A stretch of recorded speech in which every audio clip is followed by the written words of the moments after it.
Friday, welcome back. Wow, what a crazy week. How's everybody doing tonight?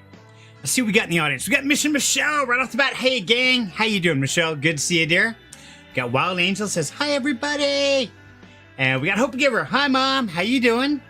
By the way, Hope Giver just got her first Helium 5G hotspot up and running yesterday. So we're gonna start tracking her earnings. That way you can find out how much can you actually make with one hotspot and one cell phone in your house. That's it.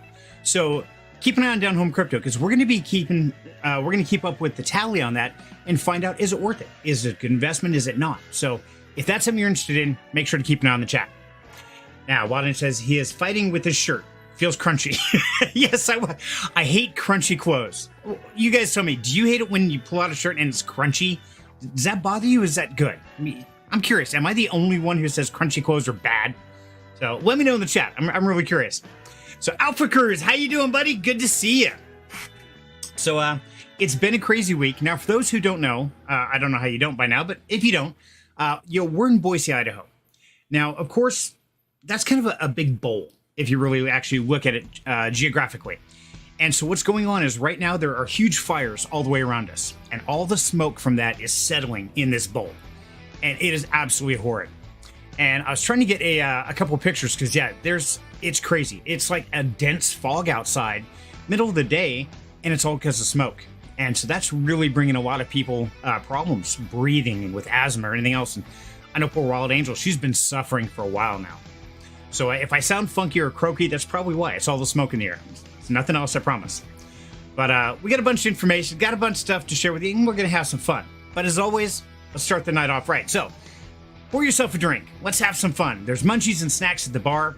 Kick back, relax, leave your shoes at the door, and let's have some fun. Now, tonight's topic is going to be break the mold. Now, that's a really open-ended topic and theme, but this really inspired me because I'm actually breaking my own mold. And over the last couple weeks, I've been helping my son Horatio get practice on the motorcycle so he can get his endorsement. And what I realized is that even though I've been riding for over 30 years, I'm still just a very experienced beginner to intermediate rider. There's a lot of things I don't know about. A lot of things I'm practicing and learning at my age, like, and I got to learn how to ride a motorcycle, but I've been doing it for years. So it's going to be a lot of fun to find out what molds are you guys breaking and how do you break them? When is it too late to stop learning? So got a bunch of stuff going tonight, but let's skip it up here. Let's have some fun and see who we got hiding in the background. Now, of course, I can't do it all by myself, so I've got to have some beauty added to this crazy boldness. So for that, we've got none other than Miss Wild Angel herself. How you doing, love? Hi, everybody. Hey. Oh, I finally got home. Sorry. Puff, pass. Yeah. Right. Yeah, smoke in the air. It's horrible, isn't it? It actually invaded our building today. Everybody can smell it inside a sealed building. Really? There are other than the doors downstairs and that kind of thing, it's coming up through the elevator shafts. Oh my God, that's crazy. So you guys can actually see like smoke coming out of the elevator shaft? No, we can smell it. The smoke smells like a campfire in our building, which means there's particulates in the air and it's wreaking havoc with me. So that is insane. And I was trying to get some of these pictures here. I sent one in text to us this morning. If you pull it off of your phone. Yeah, then it gets complicated. Okay, give you guys an idea. So I don't know if you've ever seen a picture of Boise. Let me see if I can do this side by side. Let's go. One sec here. I will drop that pic in Discord. Okay. Boise City pic. So I'm gonna screw that name up. Welcome, buddy. IBU Mayor. Is that right? I've been new mayor. Let me okay. look. So, okay, yeah, you do Give that real new quick. mayor, maybe. Don't know. Okay, so, oh God, why does it hate me so much? Okay, there we go. Let's go with this. Okay, so before we do that, let's get everybody else up here. That way, it's not just us yakking. How's everyone doing? Pretty good, my man. How about yourself? So, of course, somebody else who's dealing with the smoke is Mr. Crow. Crow, how you doing, buddy? I'm doing pretty good. Nice. I'm all kinds of scattered today, guys. Sorry, it's been a week. It has been crazy. Ashley, how you doing, Ashley? Hey, Ashley, how is your birthday wish coming? I know we shared that last week on the donations. How is that playing out for you? Private chat. Okay, got that. I think I got that. And of course, this looks weird because Crow, now you're a third wheel, so we got to even this balance. We got to balance this out. So we got to have a partner in crime, a wingman, somebody who's always got our back, Mr. Alpha Cruz. How you doing, buddy? Someone that loves to talk nonsense too, eh? Perfect. Man, you are in the right place. Good evening, guys. Good evening. Good evening. Rage Against the Machine. Yes, I like it. Well, this says, hi, Ashley. Okay, guys, give you an idea. So now if... Oh, let me click the right button. Let's do that. Share, screen, window, entire screen. Let's try this. Okay, and share. There we go. Boy. It's going to be a day. Dick is not on your side. It's really not. So this is what Boise looks like normal. Okay, it's not a big city. It's a small city. Big town, small city, somewhere there. You got the mountains behind it. You know, pretty decent looking. But when you look at today, this is what Boise looks like. That is how bad the air quality is. Yeah. Our air quality index has been as high as 240 in the last week.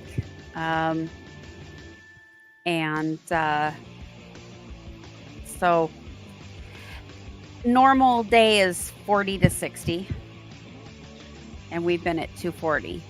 I have a picture on my drive home where basically the road I drive to get home is this long road. It goes about for like 40 miles because it's the highway. But on the left, the whole time we're driving, you can see the mountains.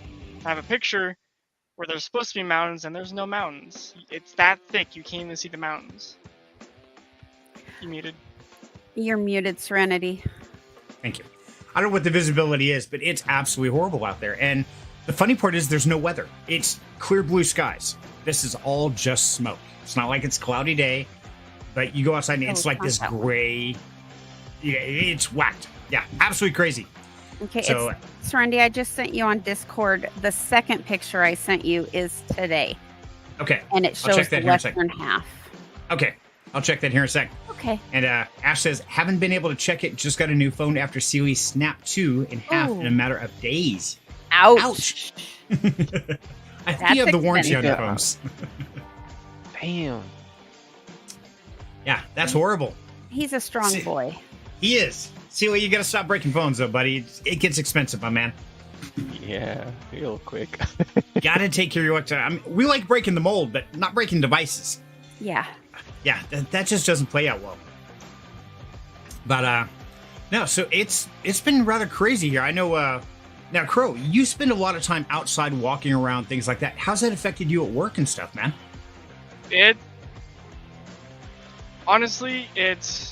We've been staying mostly indoors as much as possible. But yeah, you walk in from outside, and it's about almost a football field from between plant 1 and plant 2-ish. And you get to the end of it, and you're like, sometimes. So like a 50-year-old smoker. Yeah. Busy dying. Exactly. And Ashley says they don't switch them if they're snapped in half, by the way. Okay, so warranty does not matter. Okay, so we really got to stop breaking phones. Note to self, be careful. Phones are a good thing. Phones are our friend. Right. Not food. They're not? Now he tells me. I got to stop eating my phone. So anyway, so that's the big thing around here in the valley. So how about you, Alpha Man? How's it? It's like wintertime down there for you, isn't it? Yeah, it is winter. It's we got a cold front too, so it's like extra cold this weekend. Like the cold front literally started coming in just as like we went into Women's Day. It's like, what? What? Weather doesn't like women, apparently. I would love to have a cold front right now. I mean, yeah, I would definitely agree it's better than heat. Yeah, exactly. Definitely better. So I'm curious, how cold does it get down there? On our coldest, we won't see 0, but we'll see like, okay, let Let me just go convert quickly. Celsius. Oh, 35. So it'll be 35 in your guys, That's the degrees. coldest? Yeah, we don't get much colder than that. I mean, Dude, that's especially like a where I beautiful live, spring maybe- day here. Freeze. I could garden all year. 2 degrees Celsius? What? Like, that's freezing. Yeah. What do That's you not mean? even freezing. Freezing is like 0 Celsius. So, like, I'm so confused. Yeah, for Okay, us, so- it's 32 is freezing. And we get Yeah. into sometimes And like negative. single digits. We'll actually break negative on We occasion, have. but yeah. So out of Yeah, no, curiosity, I'd Alpha, so die. if you go 5 degrees Fahrenheit, okay, I think it was 5 to 8 degrees Fahrenheit is what we hit last winter. What does that calculate out to Celsius? Negative 15. There you go. That's our winter. Welcome to Idaho, buddy. And we're not even the coldest. I think I like staying in South Africa. 'Cause, our weather, it might be cold for me, but it's mild for you. So I think I'll stick with that. I'll stick with mild coldness, thank you. Perfect. I It like makes- it. Yeah.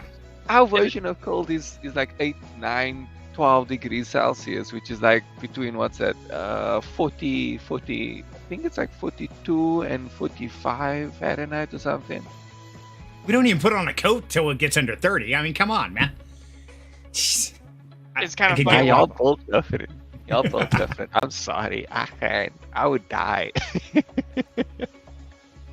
It is quite That's humorous to crazy. watch people from like California, where it's super hot all year, come to Idaho, and then they have these winters, and like you can almost pick them out in a crowd because you'll see there and they'll have like 6 coats on. They'll be like walking still cold, and it's like And they're the ones that are usually in the ditch. Because they've Yeah. never learned to drive in ice and snow. Yeah, that would be me. That would be That me. would be you. That would be me. I'd probably be out there with 8 coats on, like 3, 10 pairs of socks and like boots thicker than my soul. I can see that. So, yeah, it's crazy, especially when you start thinking about different places you live and stuff like that. And what's funny about this is I'm learning new things. And over the last 2 to 3 weeks, I've learned a ton of new things. So here's a quick piece of information. Did you guys realize that Avalanche has 3 different blockchains? Really? Neither did I. I've got to go do some more research. But Alpha said, "Oh, that's rough." But yeah, I realized that. Or bleh. Back up a step. Words are hard today, guys. I apologize. It's been a week. They just moved in the state of California all the car titles onto the Avalanche blockchain, and it's like 42 million car titles are now on the blockchain. Pretty exciting stuff. But then I went and started looking. I started reading this article. It says, but it's not on the Avalanche C chain. It's on like the P chain or the V chain. And I'm like, wait, what the hell is that? And so I started digging in just a little bit. And there's one for smart contracts. There's one for utility. And it's like, wow, this is crazy. So I was really hoping Cyril would be here so I could ask him about it because he probably knows all about that. But I had no idea. Oh, And so- God. Have you heard about that? Yeah, I completely freaking forgot about that because it's been so long. Right. Yeah, and apparently it's really crazy because you got the state of California. What was it? 6-8 weeks ago, they moved the driver's licenses over to the blockchain. Now they're moving automotive titles, ownerships, and they say that you can switch titles from person to person in a matter of minutes now. No more going into the office, no more of that. It's all done on the blockchain. And so it's kind of funny. We've got the US government who are still suing everybody and their cat. But yet we've got these states that are moving all of their vehicles, all of their drivers onto the blockchain. Like, wait, what's really going on here, huh?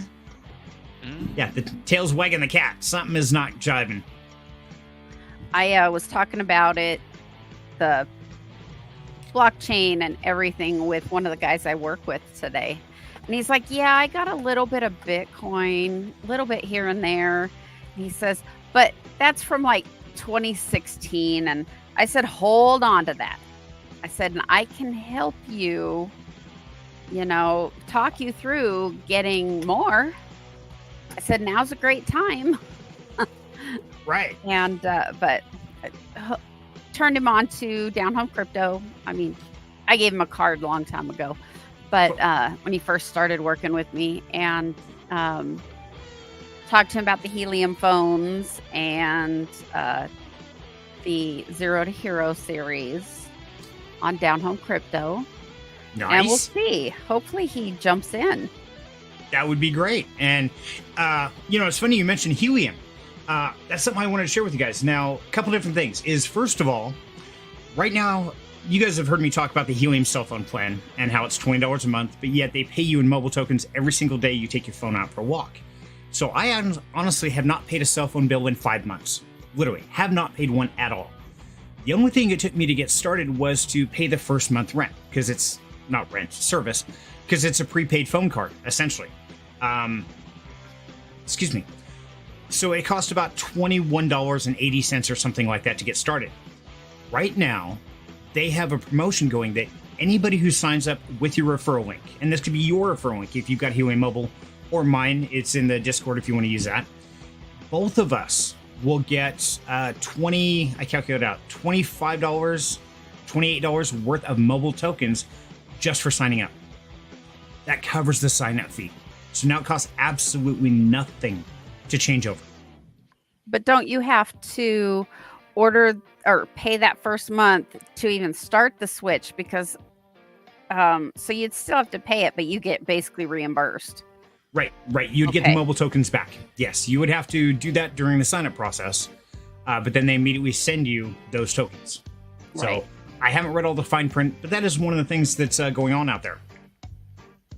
And I did get, I wanted to show this because it's the first one ever. On top of that, they have what they call a golden summer. And so they've been running around giving out golden geese, which is basically if a goose lands on your phone, hotspot, any of those devices, they send you 5,000 mobile tokens. It's like, here you go. It's like a raffle. It's great. And I know that Horatio has gotten 2 of them. Hope Giver has gotten, I think, 2 now. Mm-hmm. I haven't gotten any until yesterday. Oh, not fair. You got goosed. I got goosed. So on top of that, they actually give you a NFT. Let me go on the Jumbotron here for a second and see if I can figure out how to do this. Back. So yes, there you go. It says you got Golden Goose right there. It says, Spirit of the Golden Goose, descend upon you with 5,000 mobile, bestowing eternal potential onto thy being. Okay, I'm like, wait, that reads weird. So yeah, they're doing that, but they also give you an NFT to go with it. Now, I don't know what this is going to be worth down the road, or if it will. But literally, give you guys an idea. If this is something you haven't looked into, every day you go out, take your phone for a walk, they give you mobile tokens. So right there, you can kind of see. It's good. Okay, so about 460 mobile tokens per day, just for taking my phone for a walk, and it's only a few blocks. So if you haven't looked into it, I've got several different videos on Down Home Crypto explaining how to get started, how it all works, and it is possible in your area. So definitely check that out because they are giving some promotions. Now, on top of that, they just opened the entire country of Mexico onto Helium Mobile. So if you're down there, there's another opportunity. Everybody's waiting for me to say something, and my brain just hit a train, like beep. No, I think it's amazing, and I keep trying to talk it up to people, and I don't know if anybody's taking advantage of it or not. I don't know. It's kind of hard not to. On top of this, they have the Olympics running right now, what they call there's a name for it, but essentially the state that has the most new signups on the Helium Mobile plan for first, second, and third, everybody in that state is going to get a cash drop of mobile tokens. So if we end up, state of Idaho gets the most signups, then we'll get the biggest drop of mobile tokens across everybody in the state using that plan. Then silver gets a little bit less, then bronze get a little bit less. So that's going on right now as well. So, I mean, there's a lot of things really happening with the Helium Mobile plan and just Helium in general. And on top of it, anybody who wanted to get a Helium Mobile hotspot, whether the indoor or outdoor, I posted in the Down Home Crypto Discord that they are on sale for up to 50% off right now. That sale ends tonight or tomorrow morning. We're in the last few hours. So if it's something you want to do, definitely go check it out. Jump in the Discord and read up on the post I put in there. And I'll throw the Discord link in there real quick. There's so much information I want to share. It's like, oh my God, I just keep rambling and rambling and rambling and rambling. It's your TED Talk. What? It's your TED Talk. It's my TED Talk, yes. It's a scattered TED Talk. I am scattered, way scattered today. There you go, guys. There's a Down Home Crypto Discord. Definitely Today's jump in there. Kind of a scrambled day. It has been. It's not just me then? No. No. How about you, Alpha? Have you been scrambled today? Yeah. Yeah. I think the universe is sending messages. Scramble everyone's day up. I think I'm getting parts of other people's messages. I'm getting a piece from this person and a piece from that person, a piece that. That's why nothing Wait. makes sense. Yeah. I think that reminds me, there's this, I think it's an X account called Earth Updates. They probably did an Earth update today, just like patching issue where everything is going wrong for people. Right. So, Okay, Alpha, I got to ask. We have been having the weirdest crap going on in our house. And I want to know if anybody else in the audience or Alpha, Crow, if you guys have experienced this. So, most of your TVs have an input. Like you hit the button on the remote that says input, DVD, HDMI 1, HDMI 2. We now have 2 different TVs from different manufacturers in different rooms, randomly doing that. All of a sudden, a pop-up thing says input. Screen goes black for a half second, then comes back. Nobody hit nothing. Oh, it happens in my office all the time, and then the bedroom TV has been doing that. Well, you know what? Because they all use the same remotes. No, Somebody's different probably manufacturers. pushing a remote. I don't even have a remote for mine. That's my computer monitor. Yeah. But somebody else in Discord the other day said they were experiencing that. Have you guys had that kind of system going? Nothing? I have not seen that. Well, Okay. then again, there's never a TV on here, so I guess it wouldn't happen. Okay. Well, I know, Crow, you were having problems with Discord where it would suddenly disconnect, reconnect you. I mean, we're getting a lot of gremlins in the machine. Are you guys noticing gremlins? How's that? Mm-hmm. Yeah. Oh, we went to dinner the other night, and one of their TVs Right. totally shut down. The others, every other one was running except that one. Damn. Sitting in the restaurant, there's like 8 TVs around us, a sports bar, and one of them all of a sudden, satellite dish is restarting. Like, Yeah. what? But What? the other TVs were And the- fine. Only one in the restaurant that did it. What? Oh Yeah. man, that's some weird shit right there. Yeah. And Ashley says, I've been having issues with my smart TV not streaming. See, Ashley, that's what I'm talking about. There is some weird shit going on out there, guys, and it's affecting the electronics. So I'm really kind of curious. What do you guys think? Is this the precursor to what? Do you think it's AI? Do you think maybe this is a cyber attack of social media? Do you think this is government? Aliens? I What do you think guys it's think? solar flares. Solar? Okay. Little EM pulse, hits certain ones here and there. I don't know. I don't know. I was hoping going down the science rabbit hole. But What our do you guys scientist isn't here. Yeah. Cyro, I got the nothing. science guy, is not here. What you got, Crow? I got nothing. So maybe we should start Serenity, doing a you're bunch of praise. muted. Okay. Alpha, what kind of gremlins have you guys been having down in South Africa? Same kind of thing, or is that just us in these states?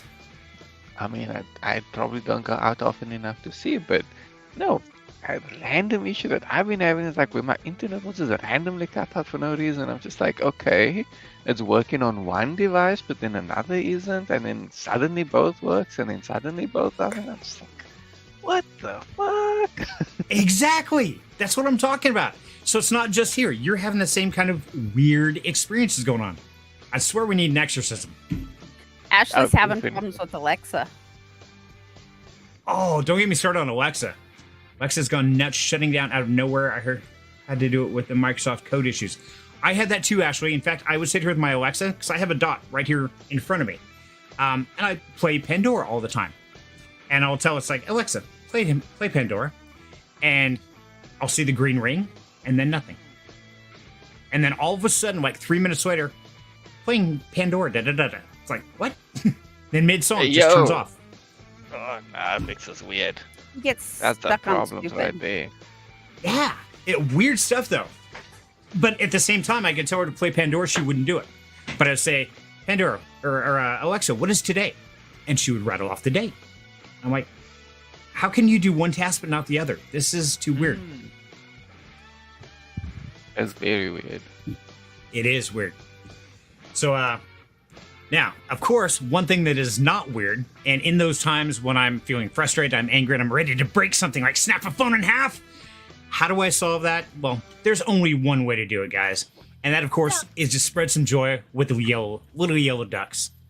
Now, if you guys haven't heard of Project Duck Depression, I don't know where you've been, but either way, definitely go check them out, because this is how we make a difference in this world. Because we're all dealing with depression, with frustrations, with anger. Things go wrong. And believe it or not, little yellow ducks can make all the difference in the world. So I love the fact that these guys are always pushing good messages.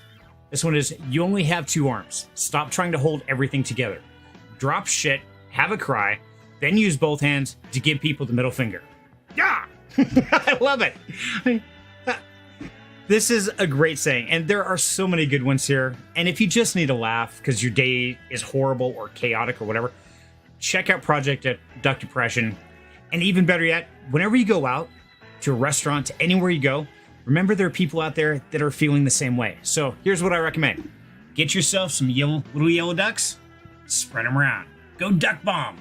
The grocery store, the restaurant, the doctor's office, wherever you got. Spread those ducks around. Make people smile.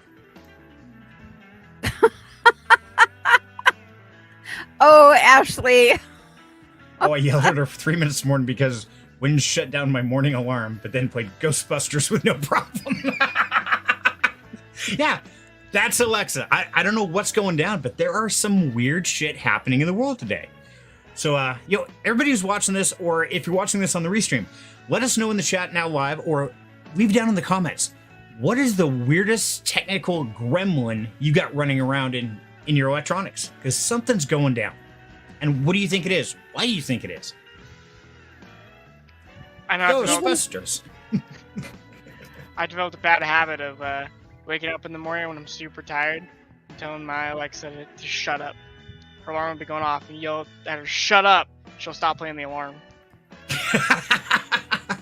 Wow. Do you say your name, Alexa, or do you just say shut up in general? I say, "Alexa, shut up," and then she'll stop, and then I'll try to go back to bed, and then my phone will go off. I'm like, I don't wanna. Yeah, I'm waiting. One of these days, Alexa's going to come back and say, you're going to yell, shut up. She'll go, Crow, you told me to set this alarm. You shut up and get your ass out of bed. That's what I want to hear. I think that'd be epic. That would be epic. Samuel L. Jackson's voice. Oh, you shut up. Oh, yeah. That would be awesome. I even have gremlins in my car. What'd you do to your My car? headlight. No, my headlights. Yeah, slap the dash. It works. But I've actually had to pull over because I can't get enough oomph going, just reaching over my steering wheel. I have to get up, get out, and hit it the right angle to get the damn lights to come on. I'm like, what the hell? When I My mom used to do the same thing with me to get my lights to come on. Mine's the turn signal.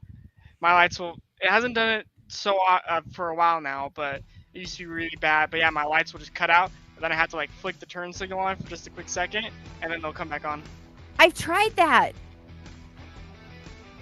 And I'm sitting there smacking the top of the column. It's not my Does gas. it do it when it's in you're my around a column. church? Stop and ask for an exorcism. Maybe they'll fix Right? it. So Ash says, we're sending Dex to Storm Chaser in Pennsylvania who keeps him on the dash. Can't wait to get them. Oh, that is going to be awesome. I want to see some Storm Chaser that has all these ducks across the dashboard, this huge F or Category 5 tornado in the background. Like, yes, that's awesome. And we have little ducks to keep us happy while we die from the tornado. Right? Chaos, Destruction, Mayhem, and Little Yellow Ducks. I think it'd be awesome. It would be epic. I agree. That would be epic. That would be. Okay, so I think I covered everything on the helium 5Gs, all the helium stuff. Now, We have I don't 2 know. of those, Ashley.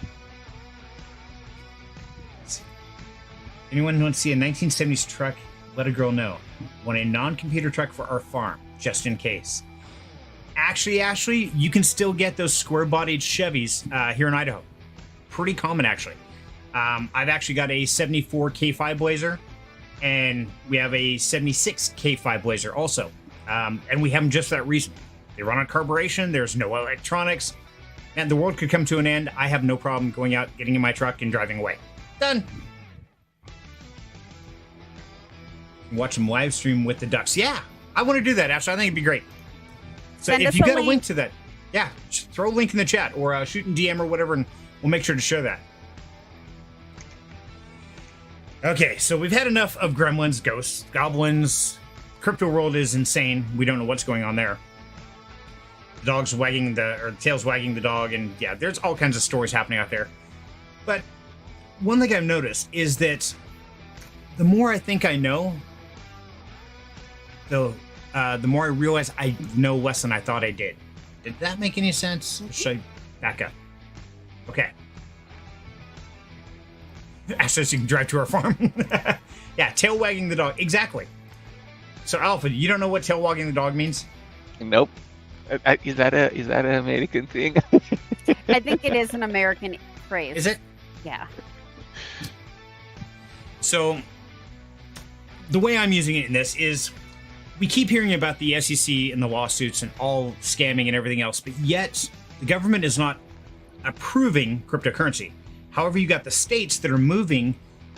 I don't know if they're federal documentation for driver's licenses or if that's state or what that is, but they're moving the actual ownership documents on the blockchain at the same time as the US government is suing the blockchain companies.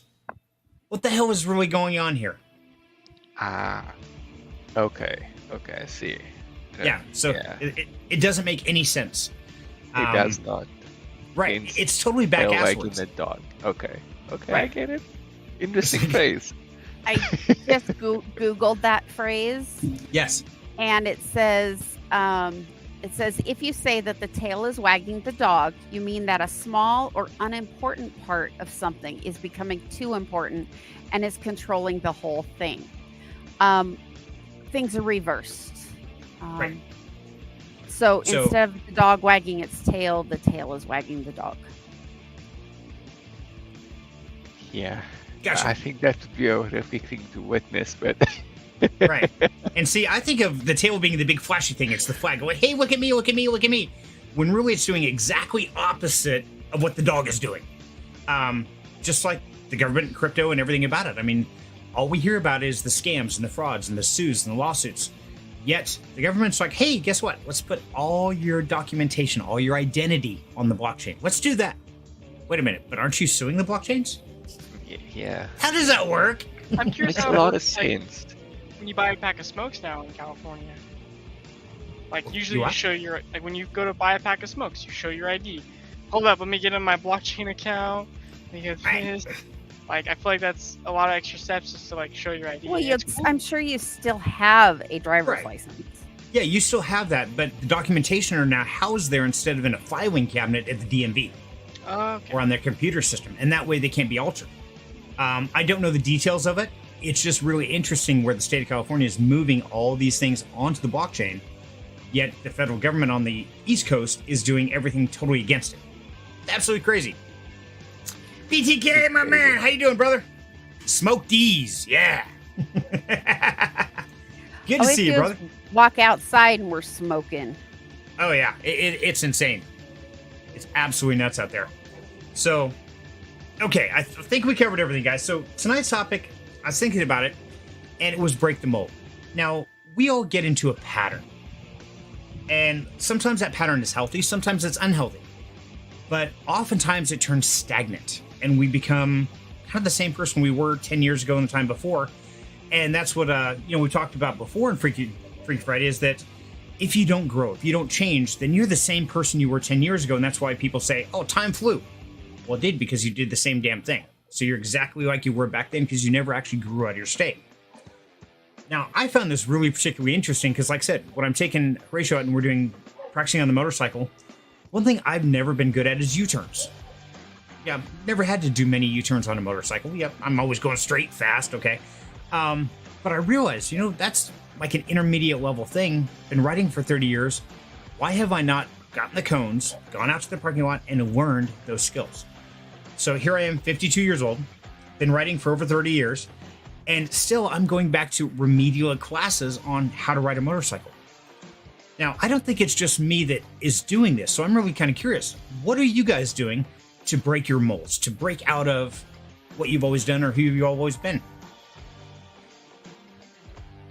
I know my girlfriend.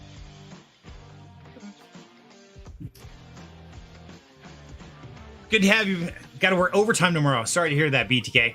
But either way, we're glad you stopped in, brother. We're just kind of chilling Friday night, having a drink, kicking back, relaxing, shooting the shit. So if you want to hop in, you're welcome to. But either way, man, I'm so glad you stopped in. We miss you, brother.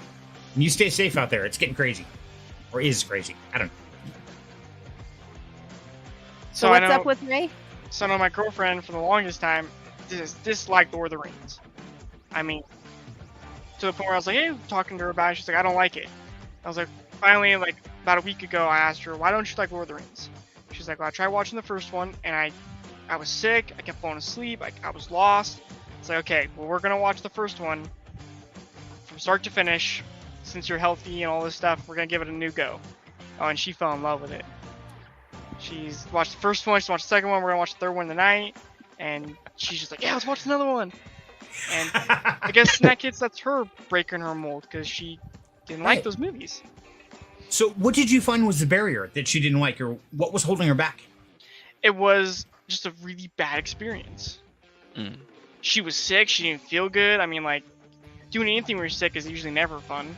And then, for those who've watched Lord of the Rings, if you fall asleep and you're out for 30, 40 minutes and you wake up, you're lost. So much happens in that movie that if you fall asleep, you're lost. Okay. Now, do you think it has to do with the fact she's watching it with you and maybe your energy or your passion is infecting her during that time? I definitely think that happens to be happens anyways, partially. I don't think that's the main reason that she's liking the movies. I think she's liking them because they're good movies. Got it. That's pretty cool. And, it's funny because it can be any way that you're breaking a mold. And BTK is saying here, I have been experimenting with tuning forks, bells and things like that, trying to tune in with the universe to break my mold. Dude, that's awesome. Yeah, the universe is all about frequency and attunement. We know that. And so I think that's totally cool, man. How's that going for you? Wild Angel loves singing bowls. Want to get some singing bowl? Ooh, I've heard those are awesome. They're so cool. You take a wooden thing and you just rub it around the edge, and oh my God, it's amazing. When you did that, all I could think of was this line out of a movie. It's orgasmic. I wouldn't go that far. You just seemed very excited about it for a second there. And for some reason, that just flashed my brain. Sorry. This is the way... Yeah, this is a short circuit that's been running. I don't know. It's crazy. Learned that from tuning forks. Gotta pay to play. Yep. Yeah, exactly. It's going well. Cool. Dude, when you find the answers to the universe, let me know what frequency I should be tuning into, because obviously I am on the wrong frequency. Ash says, that's awesome. I want to know so much more. Yeah, there's so many things to learn out there. So BTK, man, I think that's great. Just the fact that you're exploring that world is completely unique. And I think that's awesome. Most people don't. So Alpha. Sorry, good. Say my boss wants me to go down a certain line to get for my next designation. And I threw something at him at work. The exams I've been having to take. Okay, that makes more sense. I'm thinking, okay. They're called designations. Okay. All I can say is we're doing a few lines. We'll be fine. No, he wants me to go a certain path, which I can't get my next one for a year and a half. But I started looking at this other one that nobody in the state has ever had. And there's like 7 classes, and it's difficult. It's all investing. And when I took my basics of investing class, I kind of got a little bit of an investing bug. and it's got me curious. Mm. And so I'm wanting to go down this other one. I can do 7 classes in a year and a half, and then I'll do the one he wants. But I'll get them all. I'll just have all of them. Yeah. Make them yours. Right. Why do you need to choose? You know. Right. Right. Why should you be I can forced have to? them all. Exactly. Have your cake and eat it too. I like that. I can have them all. That's a good way Eh. to say it. That sounds so wrong in so many ways. I know it's only weird if you make it weird, but hey, I'm going to make it weird because that's what I do. Right, Kirill? Yep. And BTK says, my favorite fork is the 136.1 hertz Earth OM frequency. I've got to learn more about tuning forks because that sounds cool. That does sound cool. Now, is there any way that you can generate that frequency in the right tone, the range or whatever, electronically? Or does it have to be in a physical fork? Kind of curious about that. I think it would sound different. Yeah. Probably. Yeah. I would think so. I just don't know if that can be... Well, like I don't know. the way I'm thinking about it is like, you know, you've heard a bunch of songs by Shinedown, but hearing it over the radio or in your car or whatever is so much different than hearing it in person. Right. That does make sense. And Or so... hearing a tone on a piano versus a guitar. Ah. Could be Yeah. the exact same note, but it's how it vibrates and resonates. Okay. And it says forks have a lot of harmonics and resonance beyond that. Digitally, you would just get a pure sine. Okay. That's what I was curious, BTK, and I know you would know that because you're all about the audio electronic side. So yeah, no, that's good to know. So one of these days, I've got to go someplace with tuning forks and find out the I lost it. 136.1 hertz Earth OM frequency. Okay. Somebody make a note of that. Well, it'll be here in the chat. I can come back and find it. Yeah. Yeah, sure you'll find it. Sure you'll come find it. Wait, what am I looking for? I forgot. Exactly. There's my life. I went, squirrel! And I'm gone. Hey, there he goes. And Ash says, I love this group. The easy we enlighten and grow together just makes my week. We love you. Aw, thank you, Ash. We love you too, dear.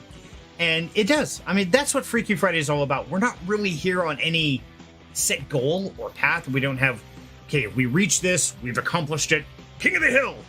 Nah, we're here having fun. This is all family, friends, hanging out, learning together, growing together, and just shooting the shit. That's what Friday should be about, right? Amen, I agree. Yeah. Sort of pure based on sample rate. Okay. And here we go. Digital systems technically can't make a pure sine wave. Really? Good to know. That is. And that is an area that I am not as familiar with as I should be. Probably because I lost my hearing like when I was in my 20s. And so, well, most of my hearing. It's yeah. Too many power tools, staples, cars, you name it. I did everything wrong. I've seen his hearing test. It's Damn, okay. Yeah. Yeah, at Nashua, every year they make everybody in the plant do a hearing test to find out if the noise is within OSHA regulations and if people were in their earplugs, what you're supposed to do. Well, normally a hearing test, you know, it has like a graph and you're supposed to go across to look pretty level in all the different frequency ranges. Well, mine actually starts out kind of high. It goes boink, boink, boink, boink, Oh, boink, shit. boink, boink, boink, boink, boink, boink, boink. It's like, so yeah, that whole mid-range of like voices, things like that, mine shot to hell. Oh, it's horrible. Should have been wearing your earplugs. I should have. Wearing- Well, this was years ago when I was doing hardwood floors. I was running the Sanders and the Edgers and real loud screaming thing, going to rock concerts, you know, in the 90s and 80s, and never wore earplugs. Nah. But yeah, every day after work of doing hardwood floors, I'd come out and my ears would be ringing, just like I left a rock concert. That was every day. That means I'm doing damage. Didn't realize it then. I thought, oh, I'm young and dumb, and look at me. And now I can't hear shit. what? Huh? Eh? What'd you Speak up. say? I couldn't hear you over all the loud ringing. What's Right. ringing? The ringing, don't you hear it? Don't you hear the ringing? Come on. Yeah, and it's bad. The left ear, every once in a while, it's like somebody cranks the volume. It's always a little background kind of static ringing thing, but every once in a while, it just Like they crank it up. It's like, holy hell. I'm sitting there going, stop it. Yeah. Sounds good. BTK, have a good night, buddy. Gotta hit 4:30 a.m. comes so fast. Oh, man, that is way too early. Brother, get some rest, my man. Have a great day at work. Keep in touch, brother. Thanks for stopping in. We'll see you around. Thank you. Yeah. And Ash says, Jim, our hearing could compete for whose is the worst. If I could do it to my ears, I did. Concerts, motorcycle races, guns, weapons training. Yeah, exactly, Ashley. That's it. Man, Yeah. people have problems. Yeah, we are a problem. Give you an idea, when we sit down and watch a movie in the living room, you know, the TV usually has like a 0 to 60 or 0 to 80 for volume settings. Yeah. Mine's like on 60, and our max is 80. Give you any idea. And that's just so I can understand what they're saying. Oh, yeah. Your ears are, Yeah. you know, for lack of a better word, fucked. Exactly, I am. But what's funny is I still have my high ranges and stuff, so I can go on a test drive in a car and I can hear a slight metallic rattle, and I can tell you exactly what type of metal or component it is making that sound. Like in Crow's car, he had a rattle on his, and we went for a drive, and I'd play with the pedals like, okay, that one? Yeah. Okay, that's a heat shield. I can tell because metal is only approximately this thick and made of this composite. Otherwise, it would have a different sound to it. They're like, oh, really? Yeah. Crazy shit. And BTK said, when your ears ring, it causes the hairs in your resin membrane, they are different lengths and vibrate with different frequencies, becomes damaged with. Yeah, exactly. That's exactly what I've done. I crushed those little hairs over there. I screwed up everything I possibly could. Have a good night, BTK. See you later, brother. Bye. Don't work too hard, my man. Yep, I feel you. So, Alpha, how have you been breaking the mold lately, buddy? So I actually shared it in the Discord. I think I shared like a screenshot or something. I decided, I've always been wanting to get into, you know, like game development and so. And then this week I was like, you know what?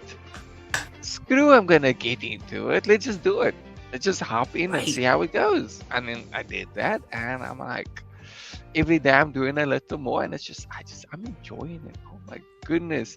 I was on a call with Smiley also in the week, and I was like, oh, let me just show you what I'm working on quickly. And then I went, and then something went wrong. I was like, oh fuck, what did I do now? And then I had to go recreate a whole map because I was busy building maps. And then I had to recreate it, and I was like, okay, you know what, it's fine. Let me just show you how this goes.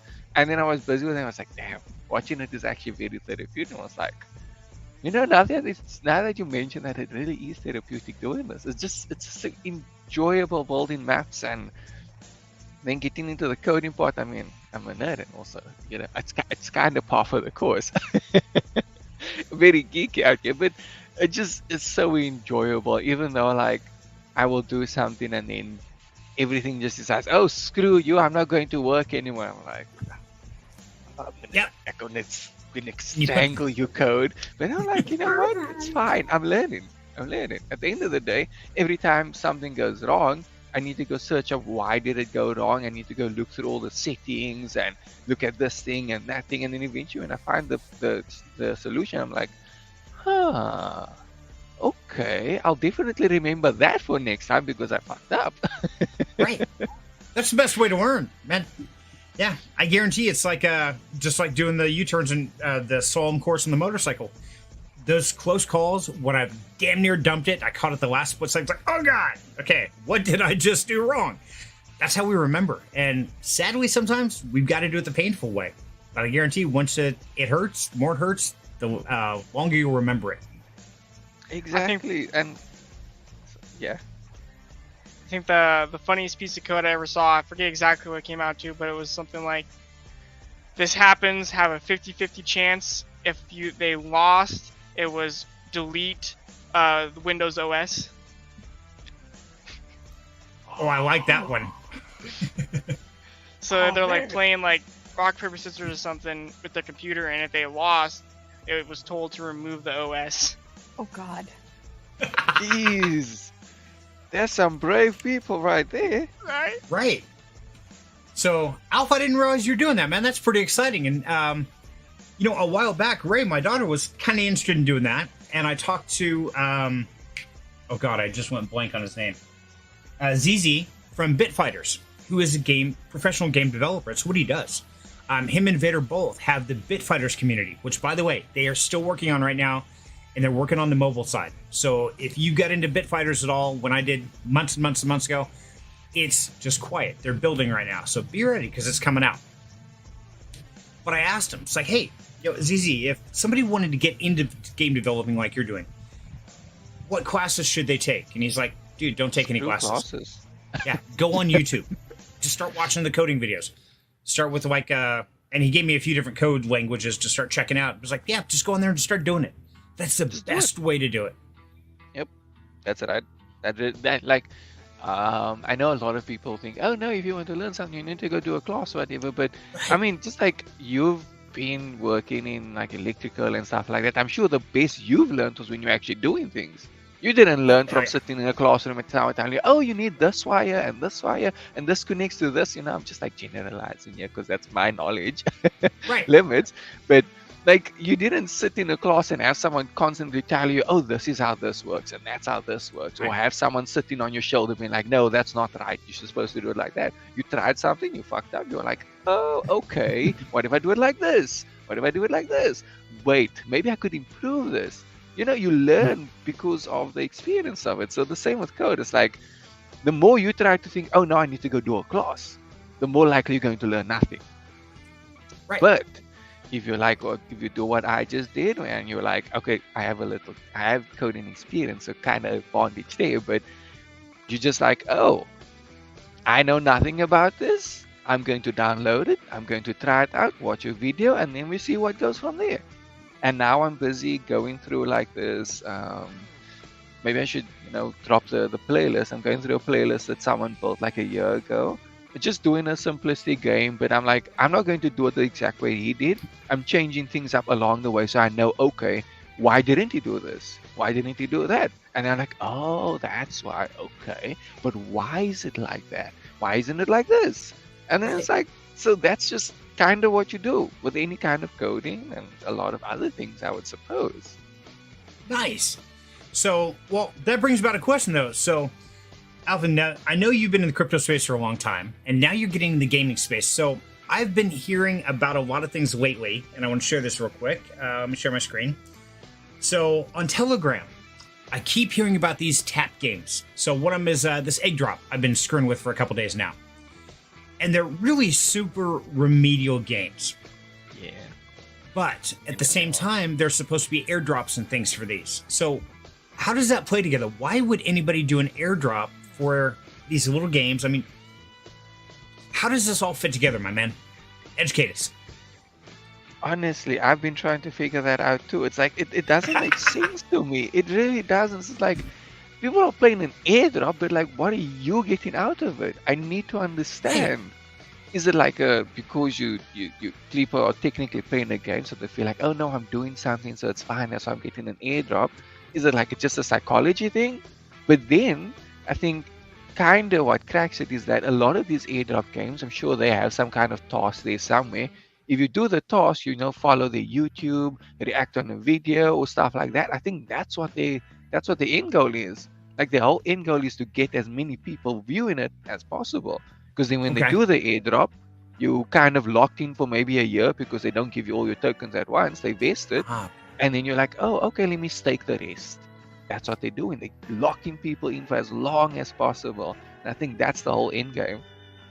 Okay, and see, one thing I noticed on this is the first one I've seen this, but every time you do a level, or anytime you play one round, it says this space can be used for ads. Please contact us via Discord. And that comes up every single time. Oh. And so I thought, well, okay, maybe they're selling advertisement, but I guess I don't really understand how little games like this and these advertisements can pay for giving away cryptocurrency. So I thought maybe you might have some insight for us. I would definitely say it's because just the sheer amount of players. I know what was it, Notcoin? I think it like 30 something million players, which is insane. How do you get 30 something million players in like a month? It is absolutely insane. But I think it comes down to the fact that it's easy. All you do is you log in, you maybe tap a button, and then you're done. Game over. You don't need to stress about it. So now it's like, the more you do this, the more likely you're going to get that 10 million players overnight. And then it's like, oh, invite 2 people and you get X bonus. Okay, Uh-huh. let me go invite 2 people. Because what's the other one? Tap swap. That one does that. Every time you get an invite, it gives you like 20,000 coins, which is like literally nothing when you get to the higher levels. But you're like, oh, you're starting off. Okay, let me go invite 5 people. There they just got 5 more people that potentially going to buy their coin when they eventually launch. Okay, so you think they're going more for people buying the coin. So where do they get in capital to even start giving these coins away with any kind of liquidity? Any idea how that's playing out? Definitely got to be partnerships. Because if you think about it, you have 10 million people looking at your game. As an example, I mean, most of them have like 20 million or above. You have 10 million people. You can sell 10 million people. You can go to, I don't know, let's see an example. You can go to any one of the other meme coins. Let's say Foxy, which is something we mentioned on Monster yesterday. That's a meme coin. You go to Foxy, you're like, oh, we can list you as one of our partners if you give us 200k. We'll do it. Ah. But we'll only list your X. If you want your YouTube, you got to give us 400. If you want a like and retweet, you got to give us 600. You know? Damn, I'm in the wrong line of work. Yeah, really. I mean, that's a ballpark figure, but it might be more, it might be less. But that's like Right. the whole idea. You're selling people at that point. You're selling, oh, we could get you 100,000 subscribers in a day. How much you willing to pay for it? And How that's fair. much? And so then they turn around and they just pay them. Okay, that makes sense.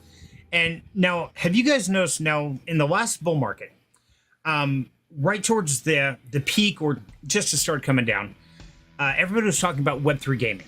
That was the hot topic. Everybody wanted to get into some form of Web3 gaming, and a lot of promises were made. You had ships that fight underground, all kinds of things that were supposed to come out and never did, never came to fruition. But now we've got things like Illuvium that are AAA game titles running on Epic Games, on Steam. And I'm seeing more and more and more of these. Do you think that this bull market is going to be the birth of true Web3 gaming, where we're going to be playing Fortnite and the gold we pick up off the ground is actually going to have value? You think we're going to hit that this bull market, or is that going to in the future? I don't think we'd hit that level. I would say I don't think we'd hit that point, but we're definitely going to see more blockchain integrations with gaming. I know I've used what is this Hyperplay, which is like this marketplace for Web3 games, and they have a lot of titles. You'd be surprised at how many titles they have, and like a lot of them are on Steam. So you're like, oh, so Web3 gaming is getting somewhere. It's just not in the same way people are thinking. It's like when we hear Web3 gaming, we think, oh, probably tokens integrated from the get-go and stuff like that. But most of them are just like, we kind of have a token, but who gives a damn about that? Maybe you'll get an airdrop, but who cares? It's just like, play our game. Because at the end of the day, their main focus is, you play our game, you buy in-game stuff, we make money. Who cares about your token? Maybe we'll add it just because we want to appease the Web3 community, but that's not our end goal. Our end goal is making money. Or maybe some games will have an NFT, which is like, no, that's cool, that makes sense. Maybe you want to do some special shit. Okay, cool, I get it. But most of them are just like, we're not factoring in the Web3 part of things because we don't need to. We may be adding it just to say we are Web3 game. Right. Which is funny in its own right. It is. And, kind of going to that, and I know you guys will speak up when you're ready over on the side there. So, on that same topic. Now, one thing, I don't know if you guys saw my video recently where I did the supercharge the helium miner for multi-mining using the Crank software. And it's totally free. Well, a couple days ago, I did the 6-week breakdown. How much did I really make? And it turned out to be about $60 for free, flashing my helium miner, using hardware I already got, flashed it. And basically in 6 weeks, I made $60 profit for doing absolutely nothing, all passive income. But one of the projects I did that on was Honey Game, and that was the biggest one. That was like $46. And going through the Honey Game dashboard, let me share this with you guys real quick. So when I went into Honey Game, and it's just sitting here scraping the internet, but I started reading up about Jump Task, and that's a way I can link Jump Task and get a little boost of rewards. That's what this little yellow guy is. But then I went to Jump Task, And then I found out that they actually have tasks they pay you. And one of them specifically was this one right here. Raid Shadow Legends, reach Gold Arena Level 2, and they will give you 111 jump tokens, which gives you a value of $118. So I found it really interesting that we've got these different projects that are scraping the internet, things like that, but they're partnering with game companies and they're actually paying the players. Now, I haven't hit that level yet, but I've been playing it for the last few days just for fun, learn about it. So what do you think? How is this all fitting together in the next evolution of gaming, and what's it going to look like in a couple years from now? I would say it's very hard to think of what it will look like, but that is also that's another interesting one. Usually with things like that, they'll tell you, oh, you need to download using our link because they get an affiliate commission for every purchase, which is how a lot of those works, which is, I mean, makes sense. You do you, boo. But I remember, what was it, Epic Games saying that they're eventually going to integrate blockchain technology, and that just makes you think, they're not doing NFTs, they're not doing tokens, so what are they going to do? Right. That is like the question. How are you going to use it? Are you going to just, I don't know, store some data on the blockchain using things like Nillion or some other data security thing? Because if so, that makes a lot of sense. Technically, you integrated blockchain, you are doing the decentralized web thing and keeping all your users' data secure. Cool. Are you going to link it with wallets? Maybe, maybe not. Who knows? But it's like, maybe we're going to get to a point where blockchain is integrated. It's just we don't even know it because we don't need to know. It's just there. It's there for security focus. It's there to make data availability faster, more secure, more easy. Because I know a few other blockchain startups that are like focusing on data tend to claim that using them is going to be cheaper than using AWS or Amazon, or I mean AWS is Amazon, or Azure, or what's the other one, Google. They say it's like 10 times cheaper, so it's like, why wouldn't you use it? Why not? That makes sense. Yeah, exactly. So, Crow, I know you're a big gamer. You and I game every night. And guys, if you don't already realize, we actually have a game chat in Down Home Crypto Discord, and you can pop in there and start gaming with us. I mean, we hang out every night. We stream our games. We get everybody in there, so definitely hop in some games. But Crow, I'm kind of curious. You've been gaming for years. You got into crypto in the last few years, kind of with me.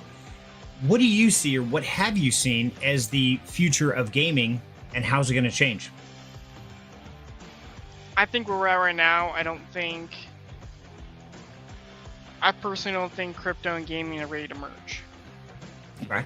I definitely see the potential for that in the future, but I don't think this year it's going to happen. I don't think it's going to happen in this bull market, just by seeing what crypto, not communities, but project managers are doing. Like Illuvium. The game is so simplistic and stuff, and it's a AAA game, but you break it down to its basics, all it is a beautiful game. Right.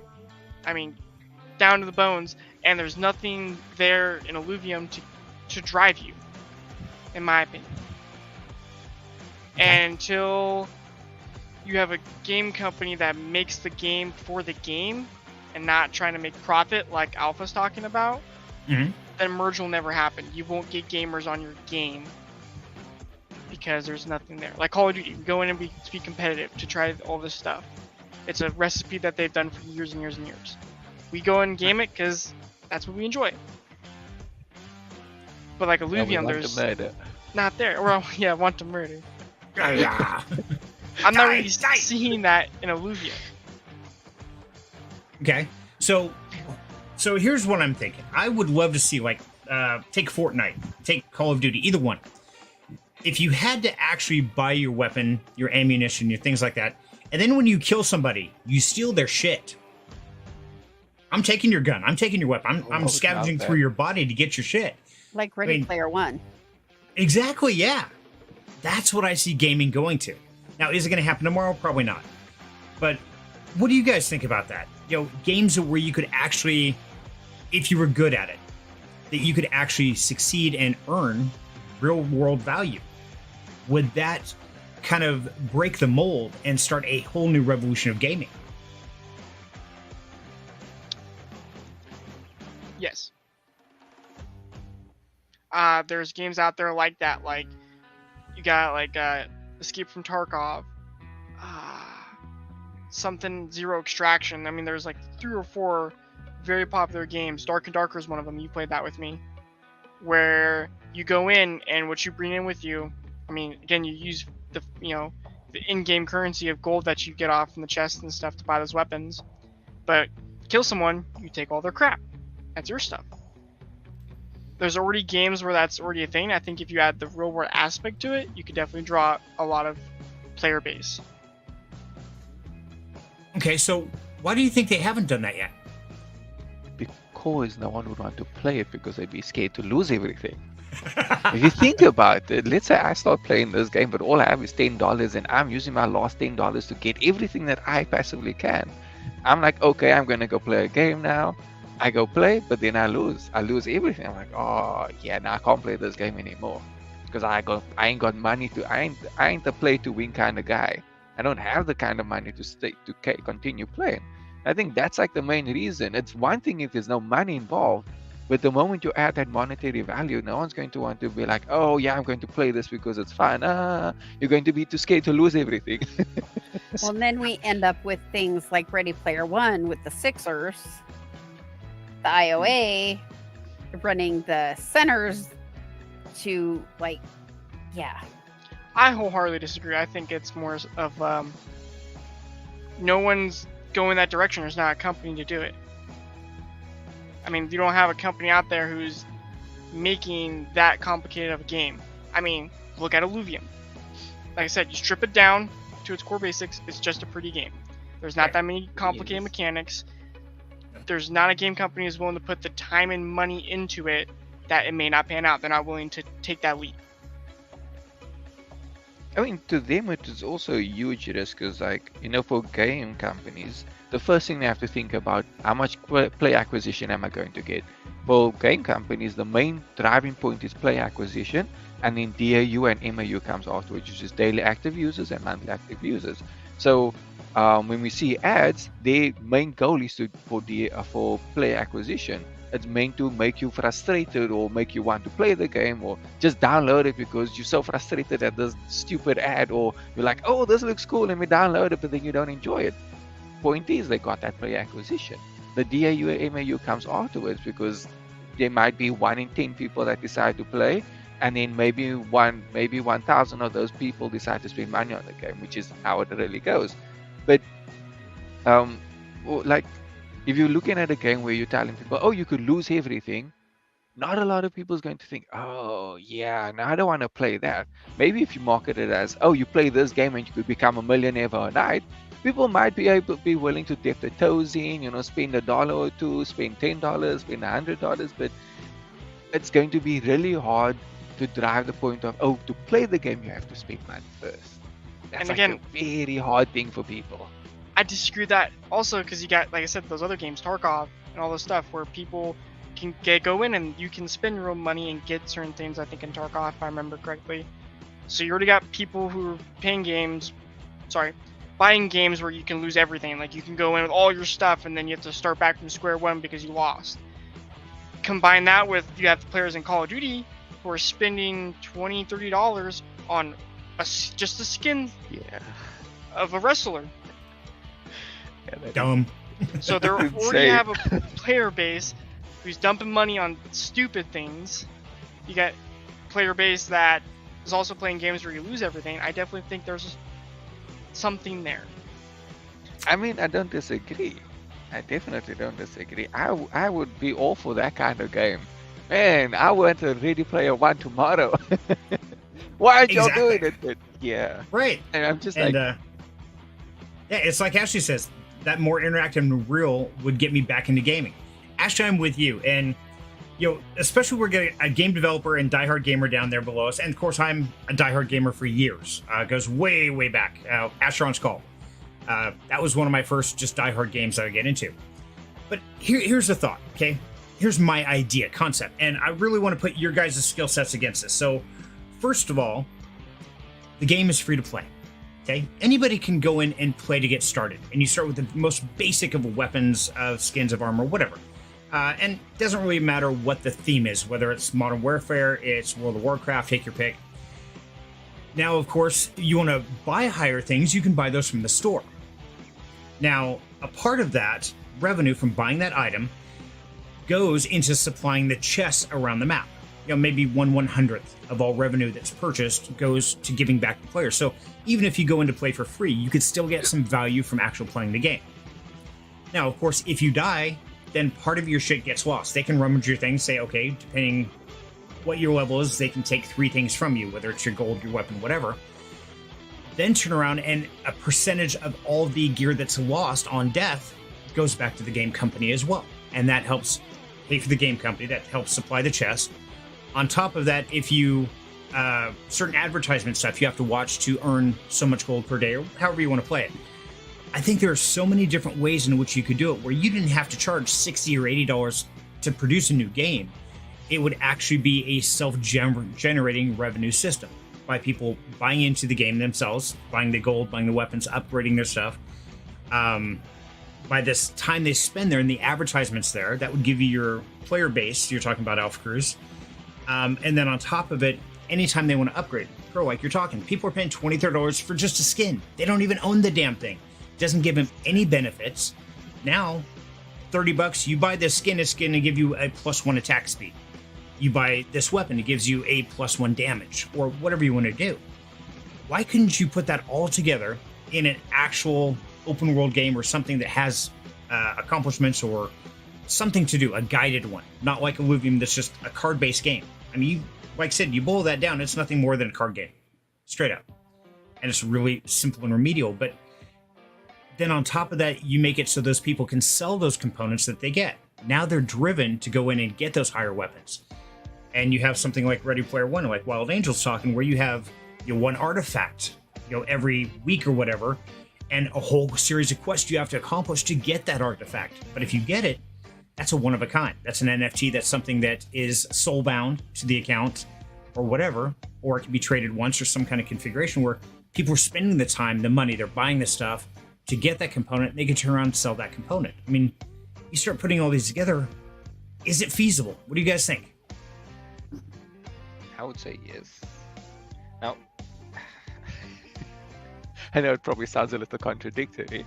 I'm not opposed to the idea. I'm just going to say that because I was actually involved with a consortium a while back that was building a game that had these sorts of elements where you owned NFTs and things like that. You could craft your in-game gear, your in-game weapons, and all of those things. And if you die, depending on the game mode you're in, you either lose everything, you lose 10%, or you lose nothing. If you want to play it safe and train, you train. If you want to risk a bit of it and you'll be like, okay, I'm going to put up 10% of my stuff. If I lose maybe a weapon or a helmet or a necklace or whatever. Okay, cool.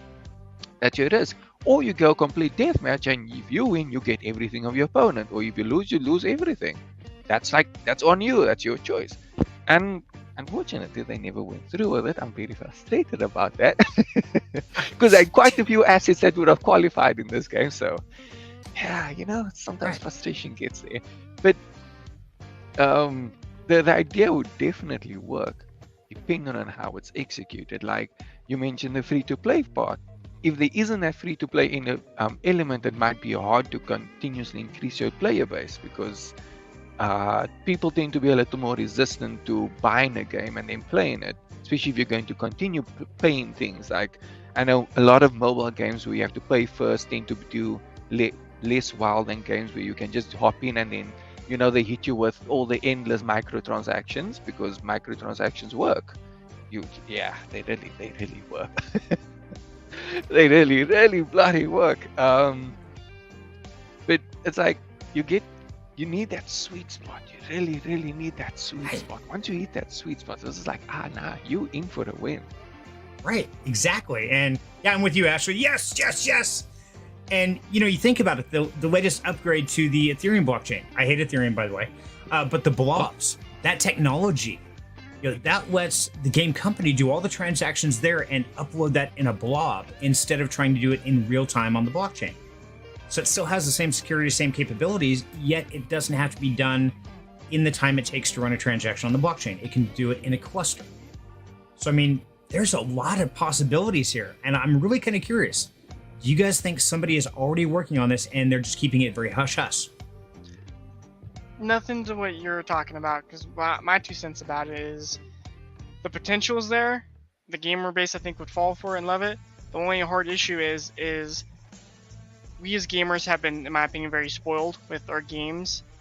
You're going to need a very good team of coders and developers and all that stuff to make this game. I think it's going to be hard to make it free to play and have them develop something that's worthwhile with all the elements you're talking about, because if it's free, how long is it going to take for them to get their money? Right. At Well, of least course, they have then some you've got kind your of funding. right, and that's where you get your partnership. So it's free to play, yeah, but you have to watch ads every minute or 6 minutes or whatever. So you got to have some type of advertisements. Then you go to Coca-Cola or Nike or Pepsi or Puma or whoever, and say, hey, we'll run your ads instead of running a 30-second Super Bowl commercial for, what is it, $12 million or something stupid. We'll have your ad pop up every 5 minutes in this game for the next 6 months for $12 million. There you go. That would drive me insane. As a gamer, if I'm going in between my matches and I'm trying to get into a match and I have to wait 30 seconds. I mean, like, again, spoiled. I'm not going to say it's not spoiled like a little kid. But, I'm trying to get in my match, trying to play back-to-back Call of Duty, and the ad pops up. Drink Coca-Cola. No, get off my screen. No. And I would find that hard to keep going back-to-back and have a constant player base. Okay, so let me ask you then, if you had the capability, if it was, say, Call of Duty, like we're playing now, and instead of watching, instead of watching an ad, you could say, hey, guess what? I want to sign up for the subscription for, $5 a month to cut the ads back. And they only pop up in the free to play. Now, if I'm in there, the play to win, and I'm risking my weapons or whatever on the line, whether it's 10% or 50 or 100, if I'm playing that version and I have that $5 subscription, then I don't get ads. That's only for the newbies coming in. Would you be willing to pay that $5 a month? Depends on the game. If it was a really good developing company and they had a really rock solid game, I could definitely see myself going and putting that money. But it all comes back to the core of the game. You boil it all down. What is it? Get the game. Right. So I agree. That's hard to say. Yeah. And Ash says they transitioned is to paying for everything with no actual disc, just download. We can transition this too. I agree, Ashley. I think we should. I've been talking about this for over a year now.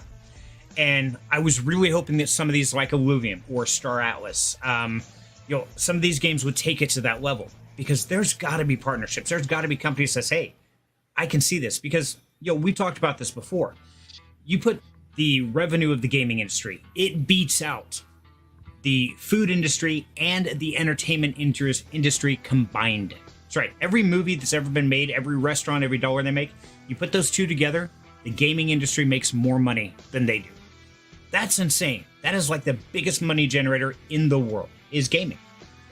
Why not take it to the next level where literally people can play the game, make some revenue off of it at the same time as they've got all these partnerships, ads. I mean, that's going to be a whole lot better than selling a game for $60 for one time and then maybe a skin here or something there. Because you got players like me. After I got my Modern Warfare, my first Battle Pass, I have never bought another one. I just play enough to get the gold coins to buy my next one. So, I mean, how many seasons are we on now, Gross? 7? I think we're on 5 or 6. 5 or 6? Yeah, I don't know. Since my first Battle Pass, I haven't bought another one. But yet I get all the perks and everything from it from gameplay. Now, if you put that actual game numbers like Alpha's talking, that's player-based. That's how much time they spend. There's got to be a reward system on that, whether it be by advertising, by other things, that they can make money on it. Hi, Michelle! Welcome to Craziness. We're going down the rabbit hole of Web3 gaming and what they should develop. I hope somebody is paying attention out there that actually has some clout to make this happen. I definitely think the potential is there. I'm not trying to advocate that it's not. I'm just saying it's maybe that's why they haven't done it. It's a very tricky problem to solve. Definitely A good enough is. game where you're gonna get a good enough player base, but also some way to develop it and pay for your company and everything. I think the hardest part is usually the pain for the company and everything, because like for a really good game, you spend millions on development because you spend maybe 2-3 years developing it, and those whole 2 or 3 years, if you have 10 developers, you have to pay each of them a salary every month, and developers ain't paid little. Developers are paid quite a bit. So you're looking at, I don't know, 20-30k per person a month. That's a lot of money. Over 10 months, that's 200k, and if you have 10, that's 2 million. In 10 months, like that's a lot of money. So you kind of need at least 10, 15, 20 million just to pay your salaries, and then you're looking at like offices and all of that. It's a huge amount of money. So now So let's you're take kind that. of throwing it away unless you can make that back. Hey, now here's a question for you. So right now in our technology growth, we have hit a huge spike that could absolutely eliminate a lot of that from the developer side, and that's artificial intelligence. But we've got computers that can do this coding for us, that can develop the gameplay, the structure, the imagery, all that kind of stuff that people used to do. I mean, you go back to cartoons 80, 100 years ago, you had people drawing every picture by hand, very time intensive, very expensive. Nowadays, you tell artificial intelligence, hey, I want to make this scene, blink, and there you go. It spits out a 1 minute, 2 minute, 10-minute video of exactly what you want, looking the way you want it. So why couldn't we utilize that for game development? Just for some numbers. So Black Ops 1, which was made in 2010, to develop that game, it cost $20 million. Okay. To develop Modern Warfare 3, the game we are just, the newest game with partial AI probably assistance, if they decide to use that, cost $1 billion. Holy macaroni! It's big money. So But now then you have to pay them, and then Right. try and make a free-to-play. Yeah, it's a hard question. Very So hard. Very while you're digging there, Crow, real curious, since I'm going to be rattling because I do, how many players or how many people have bought the game Modern Warfare 3, and what's the current price of Modern Warfare 3? Let's find out. 60. Well, what if they did something like a free trial to get people hooked on the game, and then at the end of that time, because that could get you free, to try out the game, do I think this is worth it? There you go. And this is coming from a non-gamer. This is just the business side of things. Right. Because if it's not Mario or Tetris, I pretty much don't play it. Okay, so let's spin this off on Mario. What if when you drop that quarter in to play Mario Brothers and you're jumping around grabbing those gold coins, what if every one of those gold coins had a value to it? Had a real world value? Yeah. That would be cool. Why couldn't you? Now think of it from the studio's perspective. How do you make money then? You don't return. How are you going to pay for your development? Right. You see? How would you do that? That is the question. Fees, taxes, is that going to be enough? That's the question then. Are you going to have a large enough player base to be able to make it? Probably, if you have a really, really good game, definitely. Then people are going to be willing to spend that money and whatever. So then it's also like if people can just constantly generate the coins, how do you make sure that there's buying and selling pressure so that the coin doesn't just go infinitely down? Like there's a lot of hoops to jump through, which is I think most of the problem. Because like if you have just in-game purchases, you go and you're like, oh, I can buy 10,000 coins for $10. Okay, cool. Game company gets all of that. But if you go in the game and you can maybe spend $10 or $1 because someone else decided to undercut everyone. And I was like, oh, now I'm going to put up 10,000 coins for $1. It's like, now what's the game company getting? 10% of that? Okay, so now they need to make 10 times or 100 times the amount of sales from that. But there's always a question of, is the next person going to just undercut the next person? So now it's kind of like, I was actually thinking of it the other day, I was like, I suppose you could impose limits. You could say, okay, you can't sell 10,000 coins for less than $5. Kind of thing, I suppose. Or if you force people to like, oh, you want to reduce your fees? Okay, spend $100 on us every month. Right. It's like So- it's a question of like you really have to get freaking creative. I just might have an answer for that, but first let's read Ashley's here. It says, it didn't cost that to develop. That's what they value the developer at and what they're willing to pay for the draw of the developers. Maybe use students who get a percentage of the profits. There you go, Ashley. Now you have a Wild Angel. What's that called when the employees own the company? Was it Winco is that way? Okay, Or the an employee- employee-owned company. Yeah, there you go. An employee-owned there's a I thought there was a word for it. I would think Okay. so Not too, that I'm aware of. So there you go. You make every employee at that company a partial owner of the company. So now the better they do, there you go. So you could do that where, hey, I don't need as much out of pocket because I know I'm getting paid in the long run for this title that I developed or something like that. Could be a long-term passive income of real-world work. It's just like if I went to work to wire a building. So, okay, I'll wire this building, but instead of charging you my normal $60 an hour, I'm only going to charge you $30. But here's the trick. I get 1/100th of every dollar this company makes for the next 5 years. I'm good with that. I would absolutely do that. I would too. Well, It gives you residual technically- passive. Technically, Right. companies do employ something like that, with internships, because interns generally don't get paid even half as much as normal developers. Like, if I were to go intern, let's say with what I currently do as a Flutter developer, the usual rate in SA would be like 35,000 Rand a month as a junior dev. But if I go to intern, I'd only get 5,000 Rand. That's like a 7x difference. It's huge. But that's how it would go. So a lot of game companies actually do that, where they will be like, oh, we're going to help you learn how to code, but you're only going to get like 10% of your actual rate. That's fine, right? Right. You're Yeah. cool with that, right? Exactly.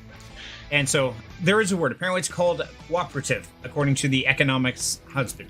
Thank you, economist husband. I knew there was a word for it. Yeah, thank you for that. So, okay, let me throw this at you.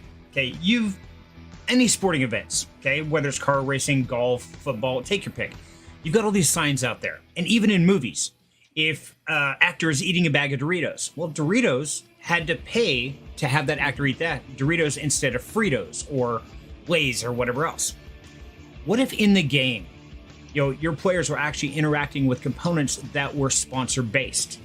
Oh, what kind of shoes? You want to get Nike shoes? Oh, okay.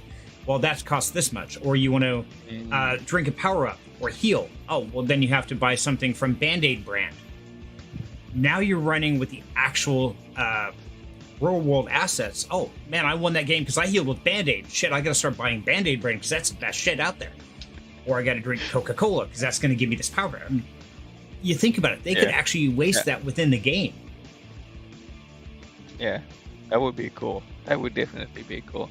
Of course, you need a player base first, because you need to be able to sell your player base. Like, like I mentioned with the tap games, you have to say, oh, I have 10 million players. I have 1 billion downloads. I mean, that's a lot of repetitive downloads, but it's like, I have 1 billion downloads and I have 1 million active daily players. Now you can be like, how much you willing to play to see your stuff's shown in front of 1 million people every day? Right. I mean, you name your price. If I don't like it, I don't take it. Exactly. And I mean, at some Okay. point in time, somebody has to put the money up. The vision, the design has to be there. But you look at the gaming industry. I mean, they say, oh, we're going to do this game, Modern Warfare 3. What do? You kill other people. That's it. Survive to the end. You got different weapons, explosive. But really, it's a pretty remedial game. I mean, all in all, it's the competitiveness. All you have to do is make something that has already proven itself competitive or questing, RPG, take your pick, whatever it is, and make it where it doesn't have an ending. Because if you just have a script to run by, it gets boring. But why couldn't somebody take that and then turn around, go to the real world company, say, hey, here's our idea, here's what we're going to do. We've got the whole thing planned out. We've already proven this game style works. Whether it's Modern Warfare 3, it's Mario Brothers, whatever else, we know that it's going to generate approximately this much revenue. It's going to have this kind of player base. But here's where we think it's going to go even better, because now the players can earn revenue by playing the game. You are going to increase your sales of Coca-Cola or Puma or somebody body armor, because that's what they're going to be getting in the game.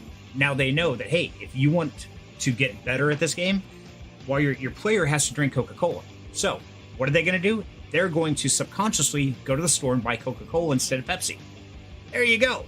Problem solved. And then next week we get the Pepsi weapon and everyone's buying Pepsi. Right? Yeah. So some numbers for everyone. It took $1 billion to make Modern Warfare 3. Within the first month, they had gotten $2 billion.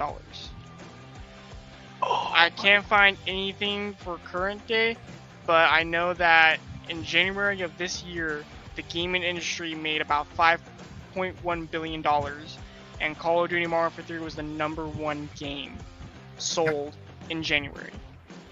So they got a big chunk of that 5.1. So they're still making billions of dollars every month. Right, and that was just a game sale. But then you get into it, now you have a recurring purchases of skins, of new weapons, of new upgrades, and they don't do a damn thing. It's just, how do you look? People are willing to pay the extra to stand out a little bit on the playing field. And some are really hideous. Now we got these ugly ass wrestlers, oh for God's sake. And they're paying $20 to get that skin. Are you serious? Fortnite, same thing. They made tons of money off the skins. I liked your cat. Didn't you Which have cat? a cat? In my backpack, Fortnite? Yeah. I had one in my backpack. Or no, I had an owl on my backpack. Yeah. You had a And the really owl- cute dog. That's what, like these games, the method of making money is the most ridiculous thing you'll ever think of. I mean, as a gamer, I think if I'm going to spend money, I better be getting some dope ass shit that's going to make my gaming life better. You know, I need some upgrades. I need some dope weapon that's shooting through walls. I mean, illegal, but illegal in gaming. But you know, I need something that's going to give me an extra boost. What do you mean? I'm just going to change the color of my gun? What? Why would I want that? Right. Why couldn't you do that? Why couldn't you go with like X-ray glasses? Anything within 10 meters you can see through. I mean, why not? If it's something for sale, you guarantee people are going to be paying $200 for that, because they're going to know close quarter combat. They know what's behind that door before they go through it. Yep. Hell, Yep. I'd fork out $5 if I could get that. And then you have something that does the opposite. Be like, oh, you got X-ray glasses. Wow, you got a camouflage. Right. You could pay Now I have a lead suit. $200 for your camouflage. Right. Yeah. It's like that. It's really, oh man, it would be so beautiful. So- Unfortunately. So, of course, with going with theme tonight, breaking the mold, we have just sat down and talked about how they could do all this, how they could fund it, they could build it, how it would work. A bunch of us are gamers saying, hell yeah, I'd play that. Absolutely. Why haven't they broken the mold? Why do they stay with the same platform over and over and over again? I guess because it works. They're just like, why change it? If it ain't broke, don't fix it. I guess that's the phrase. If it ain't broke, don't fix it. Fortnite is like, if I push out skins every month, I'm going to make X amount of millions. Okay, well, let's just do that. Why change? Too much money. I mean, that's kind of why would I go and do something that will probably work, but I'm making just as much money doing what I already do. So do you think it's more the short-sightedness of not looking in the future and not willing to take that risk? Because, I mean, a game like that, if it was perpetuating income, eventually people are going to stop playing Modern Warfare 3 because they have to make a new version. They got to start over. They got to do it again. If you had an ever-evolving game system that continued to evolve and grow without new seasons or not new remakes of the game, but it just evolved, almost like an open world, why you would never have to actually stop and make a whole new game. I mean, it's a perfect money machine. I think it's a whole situation of, because of how much money's in there, because of how much money they're making, if all of a sudden, for some reason, all gaming had to go to crypto because the federal law said this is the way it has to be, let's say, there's enough money in the industry where they could go, okay, cool, make a new game and it's out there, and they're not taking hardly any loss. Okay. Because there's just that much money. It's insane amount of money. Yeah, it's stupid A lot of money. It is. It Now, is. Wild Angel, you've tossed out Ready Player One several times. Now, Oh, well. in that movie, one thing that really stood out is that Gregarious Games is the ones who developed the Oasis. They actually dominated the entire world market. Everything to do with world economy. I mean, they were the dominant force. So, do you think when they made that game, of course there were other games and stuff out there, when they made the Oasis and that started, do you think they had that vision that they were going to hit that level of domination, or do you think it just happened by accident? Based on the track in the movie, I don't think it originally started with the idea that it was going to be the end all be all. I think it evolved and became bigger than them.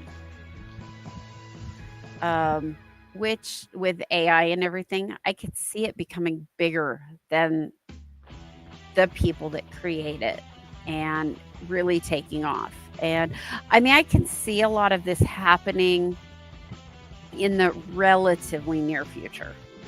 10 years, within 10 years. I mean, we've already got haptics. We've already got unit or omnidirectional treadmills. Yep. They're out there. Right. We've got all the pieces. They even make them for We're so babies. close. Walkers that are omnidirectional treadmills for babies. Really? They're just not powered. They're baby powered. With the baby walking, they've got those for babies. And with VR's come a long way. And so I can see it happening. And I'm not a gamer. I just live with them. I All hate of to us. tell them, hey, give me back the living room. Turn the VR off. Give me back my space. Because they take over. But I can see it happening fairly soon. Hi. Okay. Bye. Sorry, my nose itch. It's driving me nuts. Like, ugh. I want to be sitting here pointing my nose. It's like, what's everybody I doing? thought maybe we had a gremlin. No, we're good. And yeah, Ashley, like you're talking, it could just evolve. I mean, absolutely it could. As long as there was money flowing in, you've got these ad revenues like, okay, so now Coke doesn't want to pay you anymore, Pepsi does. Okay, so let's spin it. Let's go to this. Now there's this new dungeon or new area. I mean, there's so many things you could do. There's no limits to But- where this game could go. With that whole evolving thing, let me kind of pitch this out there. World of Warcraft. Okay. Game that's been around for a very long time, had a very huge player base, has been constantly evolving and evolving and evolving. And they've lost a player base. I mean, they still have a decent player base, but comparatively to what it was when it was the original game, it is so different that you've lost so many players. Right. I think there is no perfect game out there that can continue to evolve indefinitely where you will continue your player base. So that brings about a great point, Girl. And I played World of Warcraft since the very beginning, since beta. I mean, religiously, every Sunday. That's all we did. From the moment we got up to the moment we went to sleep on Sunday, that was game day. That's all we did. We ordered pizza. Yeah, the house went to hell. Screw it. Nobody cared. But the problem that exists within that game, and within a lot of games, is your level depends solely, or your skill level depends solely on your level. Now, here's the trick: is you always have to keep leveling up. So if a new player comes in, and you're a level 1, and you're dealing with, like right now in Modern Warfare, we're what? For a level 800 and something? I mean, 780 or something like that? yeah, it's stupid crazy. And that's the problem with World of Warcraft is when you came in as a level 1 player, you had to go through all the beginning phases and grind until you got to the top player. Then once you did, you were capped. You couldn't go anymore. But what if this was a PvP elimination game? So, of course, when you zero out, your level zeroes out with you. You lose Like your in- shit. You lose your shit, exactly. You lose your level, you use your gear. Yeah, don't lose your shit. But that's a simple fact is if these people want to do that, they're going to risk that. And that means the top players are eventually going to lose. It's going to happen. So the community will grow, and the grouping of levelers will constantly evolve, of course, but they're going to keep dying off. So once you hit max level in World of Warcraft, you were there, you're stuck. There's no reason to go back. Now you make a game that, yeah, you zeroed out. You lost your shit. Now you have to go back. So now you've got somebody that has the knowledge and maybe the skill set for it, but they don't have the player strength to accomplish these tasks anymore. They have to go back through. Would that change the limitations World of Warcraft ran into? Because it was just a race to the cap. And then all they could do is, oh, okay, we got to make harder dungeons. We got to do this. It's like, no, you don't. You have to kill off the players you got. Shave them off. Or if you die to a dungeon boss, you also lose everything. That would be cool. Right. Exactly. I definitely think that that would help, but I definitely still of the opinion of there is not a perfect game out there that can evolve indefinitely. Yeah. I think maybe definitely a couple years. I mean, like going back to World of Warcraft, even with you're at the top, you capped out, you can't do anything. You still had a massive player base that was, I'm gonna play a different class, a different race, and I'm gonna go through everything again because it was that. But then it kept evolving to where they were just like, I don't even want to play no more. And that makes sense. And let's see, say you could evolve and no journey. So that would be cool, Kurt. Yeah, I agree. I actually got reminded of another game. Damn, I can't remember what it was, but I know it was on Ethereum. And, I'm also not a fan of Layer 1 Ethereum because I can't be paying $10 for a transfer. Excuse me. Right. Gas fees are stupid. So this game literally had a thing where you had one life. Yeah, the price pool was 200 ETH. And to get in, you had to spend, I think, like 2 ETH. So it was like 100 players own, and it would be like over, I think, like 30 days. So the winner comes out with the whole bag. I was like, that is insane, but I can see people playing it.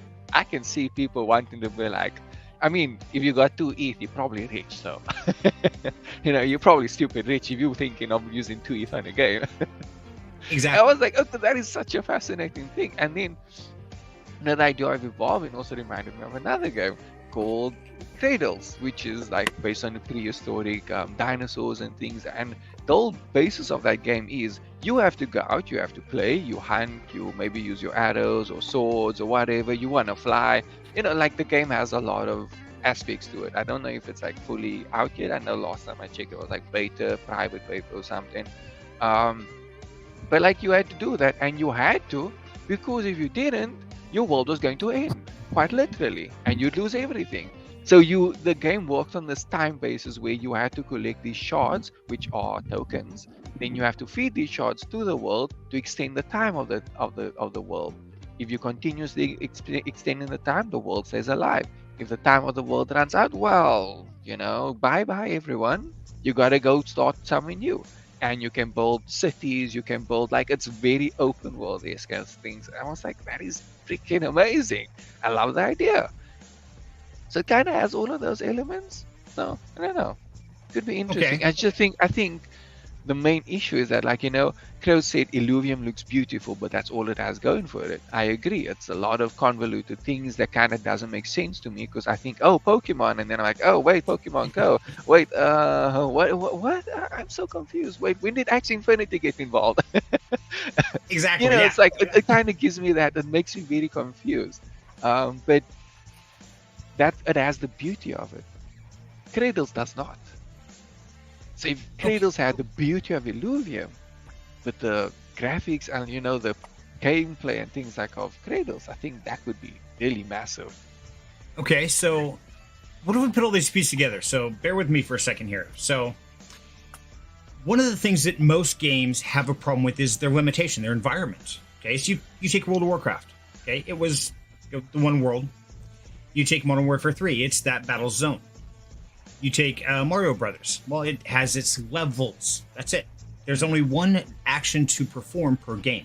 Whether it's combat, whether it's a sim, whether it's collect your coins, it's jump down the hole, whatever, save the princess. What if you merge all those into one?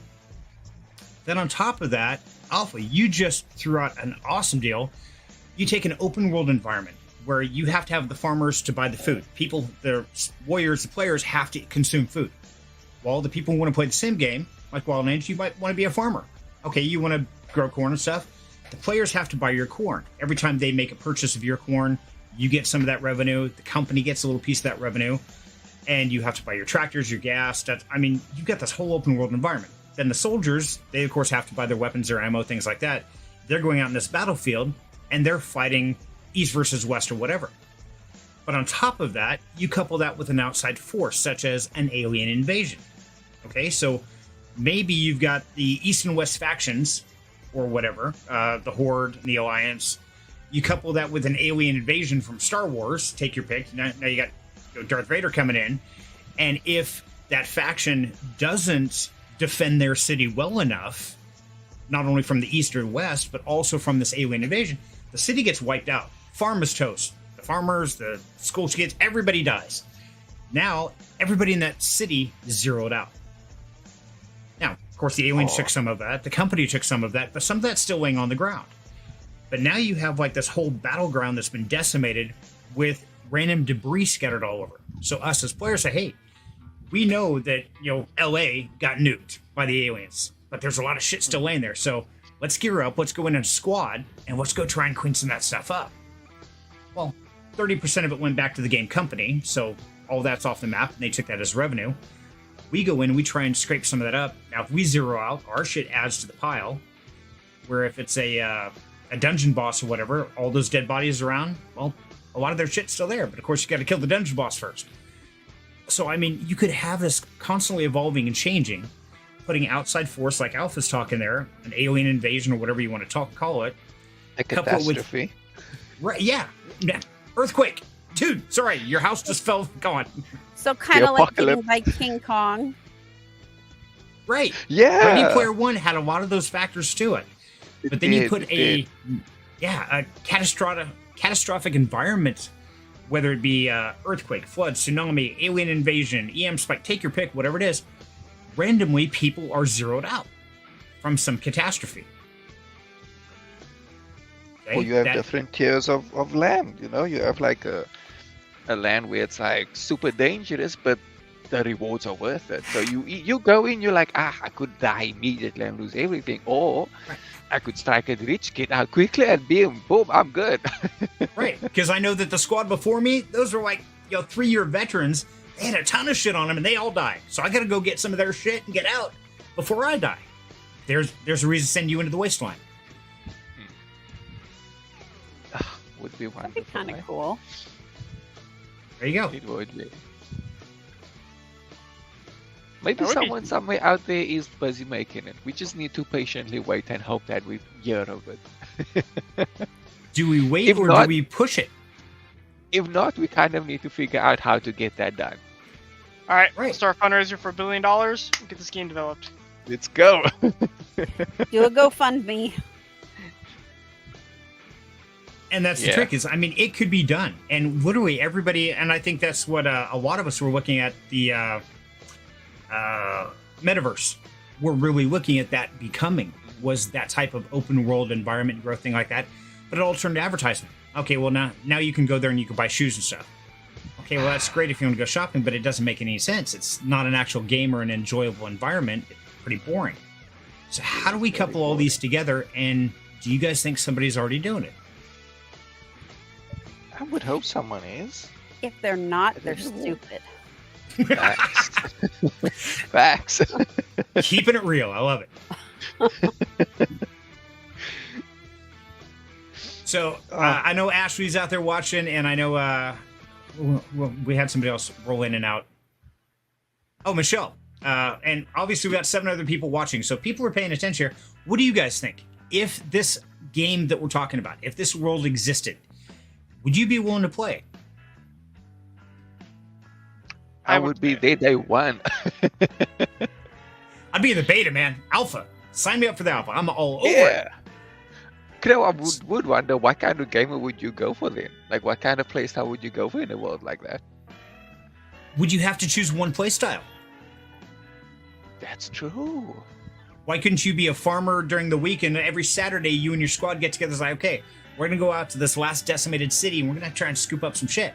Now, if we die, we got to start at 0, but maybe we still have something in our farm, or maybe it got attacked by Indians, or I don't know. Maybe it got wiped out. Random nuke fell. Whoops, sorry. Wiped out that 10,000 square miles, whatever it was. And deal with radiation. But it's weapon Right. mods. So now, Wild Angel, you're not a gamer. You know, I've talked about it. You got Subnautica, which you can't play, although it's cool. It's a fun game. But you just can't play because it's sick. kind of fun. It just makes me motion sick. Most Right. games do. Mario doesn't. I think it's because it's a very flat. Right, It's 2D. very 2D. Mhm. And I think I'm okay with that. But you get these games that are like 3D and I am moving and everything's yeah. I get Yeah, you. I get you. So, in a game like we're talking here, where would you see yourself playing, or do you see yourself at all within playing that environment? I really don't. If there was like a sim part of it, I could build my own little environment, something like that I could do. Okay. I mean, I actually really like to play Sims. Sims was fun, especially when I got the always had money cheat code. Or never Kinda had to takes the clean your fun out of house. it, doesn't it? Or never had to clean your house cheat code. Oh, that sounds wonderful. That sounds wonderful. Those little things that just made it kind of nice to not have to deal with. But the sim side of it, maybe I could see myself in. Okay. Sim but side. like building a farm. Okay. Well, let's run on that for a second. So, if you could build a farm, and you had to go in and you had to grow the corn, and you knew you were going to make revenue from it, but of course you had to go out and buy the seeds. You had to make enough revenue doing it with a hoe before you could get a tractor, things like that. But now, what if you could, on your sim, on your farm, you have to go in and water it every 12 hours or whatever you have to do on a farm. Say, hey, you know what? I want to pay this $5 a month to get the automatic sprinkler system. There you go. There's I your cheat would code. probably pay the $5 a month for the sprinkler system, so I didn't have to go do it. Because if it doesn't get watered, it doesn't grow. Right. Another revenue stream. Mhm. There are so many ways you could incorporate this, and like yourself, whether it's you're just a farm, you're doing the sim, whether somebody is going out and rebuilding houses that got demolished, or maybe they're scavenging from Or an creating earthquake hit. equipment rebuildings. Right. Now, your tractor needs fixed. Who's going to fix your tractor? Now you got a tractor repair shop. His job is to fix shit. That's it. Have a restaurant sim. Right. That people come in and they can eat, and Depending And on then- the skill level of the cook, you either Right. get bonuses or you don't. right. And the people who are buying your food are the other players spending what they earned from out there shooting the other guy and killing from the dude they zeroed out. Right. Now I could see that there's a lot of people like me that get sick and can't play a lot of the games that you guys play. Yeah. Or it's lack of interest in that genre. I know a lot of people that have no interest in combat games. And so it would open up a player base, a multi-based players, because it wouldn't be just the combat, just the Pokemon Go thing. It could potentially hit a lot of those areas. What if they incorporated a piece of alluvium in there where people can go hunt for these? Let's go look for the purple platypus. I mean, Just because God says has a sense of humor. right. And he's purple. Right. He's sparkly too. The sparkly one has extra bonuses. Oh, there you go. You know, Yeah. it could incorporate something like that too, because people are wandering through this universe looking for this purple sparkly platypus. Right. It kind of goes into that alluvium. Let's go find this 3-level critter, There you go. And that's one thing I could see is you start putting all these pieces together from all these different games, They all had their limitation of their environment. Well, why not break that limitation? Make them where anybody can do anything. You want to be a farmer? You want to run a sim? You want to run a restaurant? Whatever it is. You want to repair armor? Great. Okay, soldiers come back from getting shot. Hey, armor repair. Okay, I got to pay you so much to repair this armor. Great. Piece that goes back to the company, a piece goes to the other player. But that armor can't just be totally safe because obviously there's a war going on, or there's something where there's alien invasion. Take your pick, whatever. And random generated events by the company at certain intervals, kind of like Helldivers, where they have to fight back the bugs or the robots or whatever it is. You start incorporating all these together. Now that puts even the farmers at risk. So even there is some risk to that. Your field gets destroyed. Damn, that sucks. Or, random spaceship got shot down 3 miles or shot 3 miles away, but it crashes in your field, takes out your house and all your family, and they all got zeroed out. Oh, damn, that sucks. Yeah, there has to be a way to incorporate different genres all in the same game, different game experiences based on what people enjoy. There has to be, because why does a game have to be exclusive? I can't go do Modern Warfare. I can't jump in with you guys because even there you go, Ashley. Just watching your game for more than about 5 minutes makes me sick. Me too. That's because I suck. I can't go and even jump in your streams and hang out because I can't watch it. And honestly, I did my tour. I would rather not. I'm not a combat person. And that's okay. I have a pattern for platypus, by the way. There you go. Maybe I might have to make the sparkly purple platypus. You're going to have to make a sparky purple... Yeah, I can't even say it. Words are hard. Sparkly purple platypus. An SPP.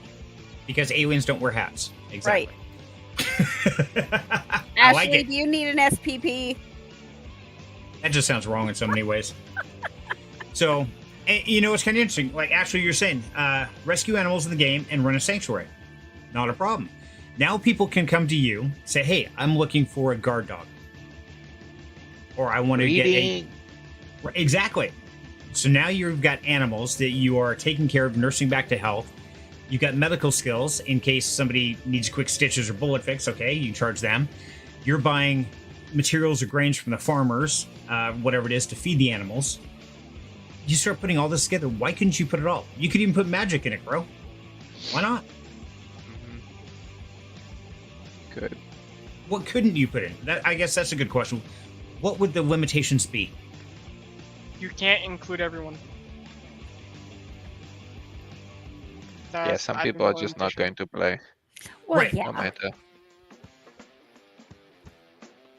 You could have a movie theater. Always. There you go. Saturday, you could go into the movie theater and watch a premiere of an actual movie that just got released. Now you've got Netflix and Amazon in there saying, hey, this movie title just released. People come into the theater and watch your movie. They were trying that on the metaverse to some degree. Why couldn't you incorporate that into a game field? Didn't watch it. Was it Fortnite host like a whole show also, like someone's Right. concert?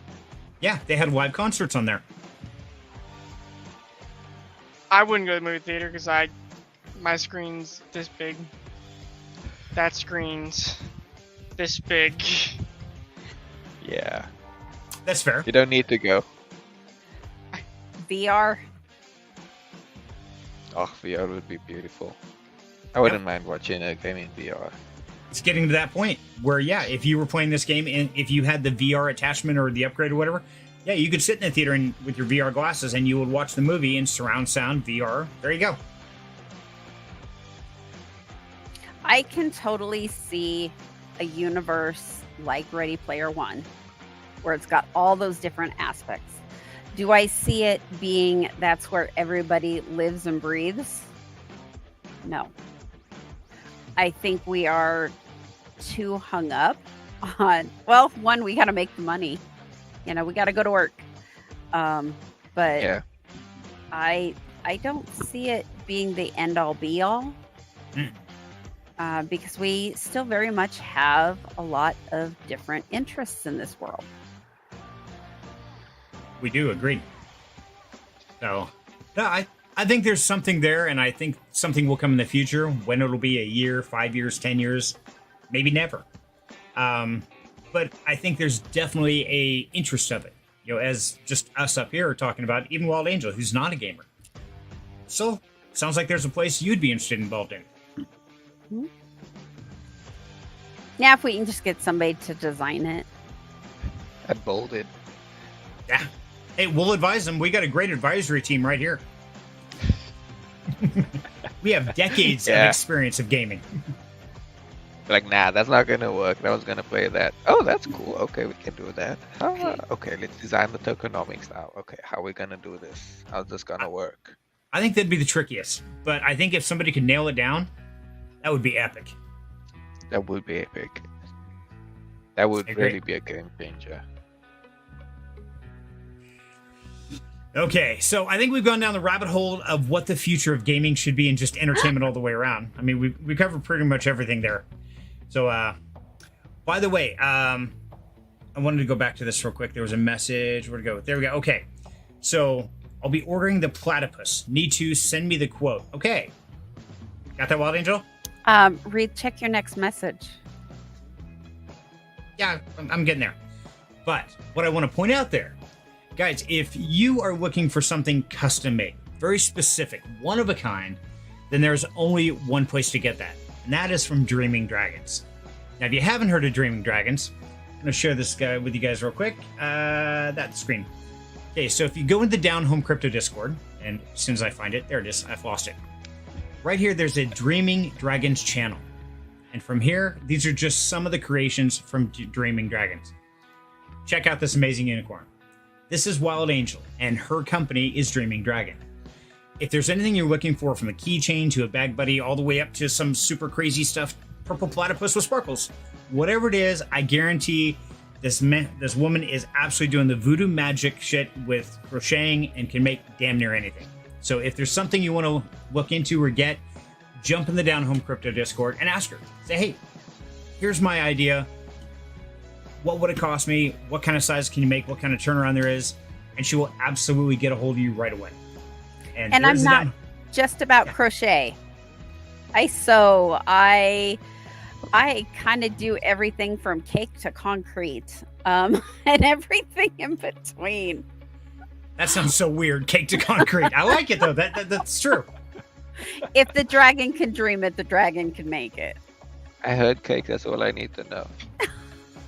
Exactly. At Serenity, he got a cast chocolate chess set cake one year for his birthday. Oh, that's cool. It was good. And it was awesome. Problem is, after you start eating the pieces, you couldn't play chess anymore. It's like, damn it! Or you play chess, and every time you take a piece, it gets kicked off the board. You exactly. Eat the piece. You eat the piece. Yeah. It was a one-time game, but man, it was a blast, and it tasted really good. I had fun with that game. One of the boys got the cars that turn into robots. Transformers. Oh, Transformers. A Transformers cake. Mm-hmm. And his tires were cast chocolate. Oh, that sounds fun. We ate the car. Yeah. So. Yeah. Oh, and Michelle's asking, so what coin to buy? So not financial advice, but I can tell you, Michelle, there are a lot of things going on. We started talking in this chat how the California DMV has moved, 4.2 million car titles onto the Avalanche blockchain. So my recommendation is any of the native tokens for that blockchain, it's been around a while, they're going to stay around. Whether it's Avalanche, it's Matic, BNB, Ethereum, take your pick. Those are going to survive, and they're going to do well. They're going to beat their last all-time highs. So for most of those, you're talking at least a 5 to a 10x over the next year to year and a half in the bull market. So if you're looking for a good, safe, long-term play, pretty much all of them, I would highly recommend. There are some speculative ones out there, and they're kind of hit and miss, as we know. So decide what's right for you. Personally, I'm trying to save up on some of those blue chips, holding on to those for the long-term haul, but playing around with the little stuff here and there. What do you guys think? Oh, another thing about Dreaming Dragon accepts cryptocurrency. Oh yeah, that's where it's at. Stable coin to start with. Well, probably always, but yeah, I'm creating a use case. Good girl. I like that. So gaming. Oh wow, we did like 2 hours of gaming. We're all about gaming. For gaming cryptocurrencies, honestly, every blockchain has some gaming being built on them. Take your pick. We've got Bitfighters who were battling for Bitcoin directly. You've got Illuvium, which is running the Illuvium token, which on the Ethereum blockchain. You've got Star Atlas. That's on Polygon, if I remember right. I think so. Pretty much every blockchain has some gaming being built on it. Question is, which one are you after? I'm after the one that does all of them. So I don't know how that's going to look. And Ashley says, yay, Angel. So guys, I think we've covered just about everything we can on this rabbit hole. What do you guys think? You ready to wrap it up, get some food? I'm starving. I am I starving. think that's yeah. We had a Awesome. really good conversation tonight. It was so It's fun.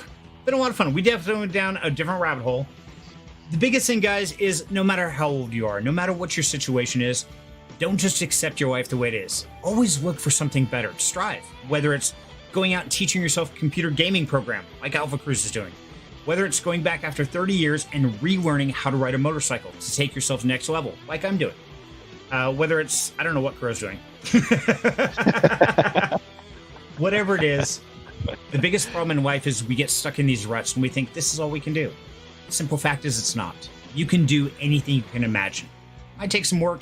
You might fall down a lot, but you know what? Hey, that's how we learn. So sometimes you got to risk it to go for the gold. So I'm 50. No. Are we 51 or 52? 52. 50, I'll be 52 at Christmas, and I'm starting a business. Right. That's kind of jumping a mold. That definitely Exactly. is. Right. Trick is you're never too old and you're never limited by anything other than your own limitations. So remove the limitations and live life to the fullest. So everybody, I hope you have an awesome weekend, and then a week, and stay safe out there because the scammers are running overtime. But I want to thank you all for tuning in, for having fun with us, and we'll be here next Friday for, we don't know why or what, but we'll be having fun again. So thank you, everyone. Have an awesome weekend, and we will catch you next week. Bye, everybody. Bye, guys. Bye. Thank you. Bye.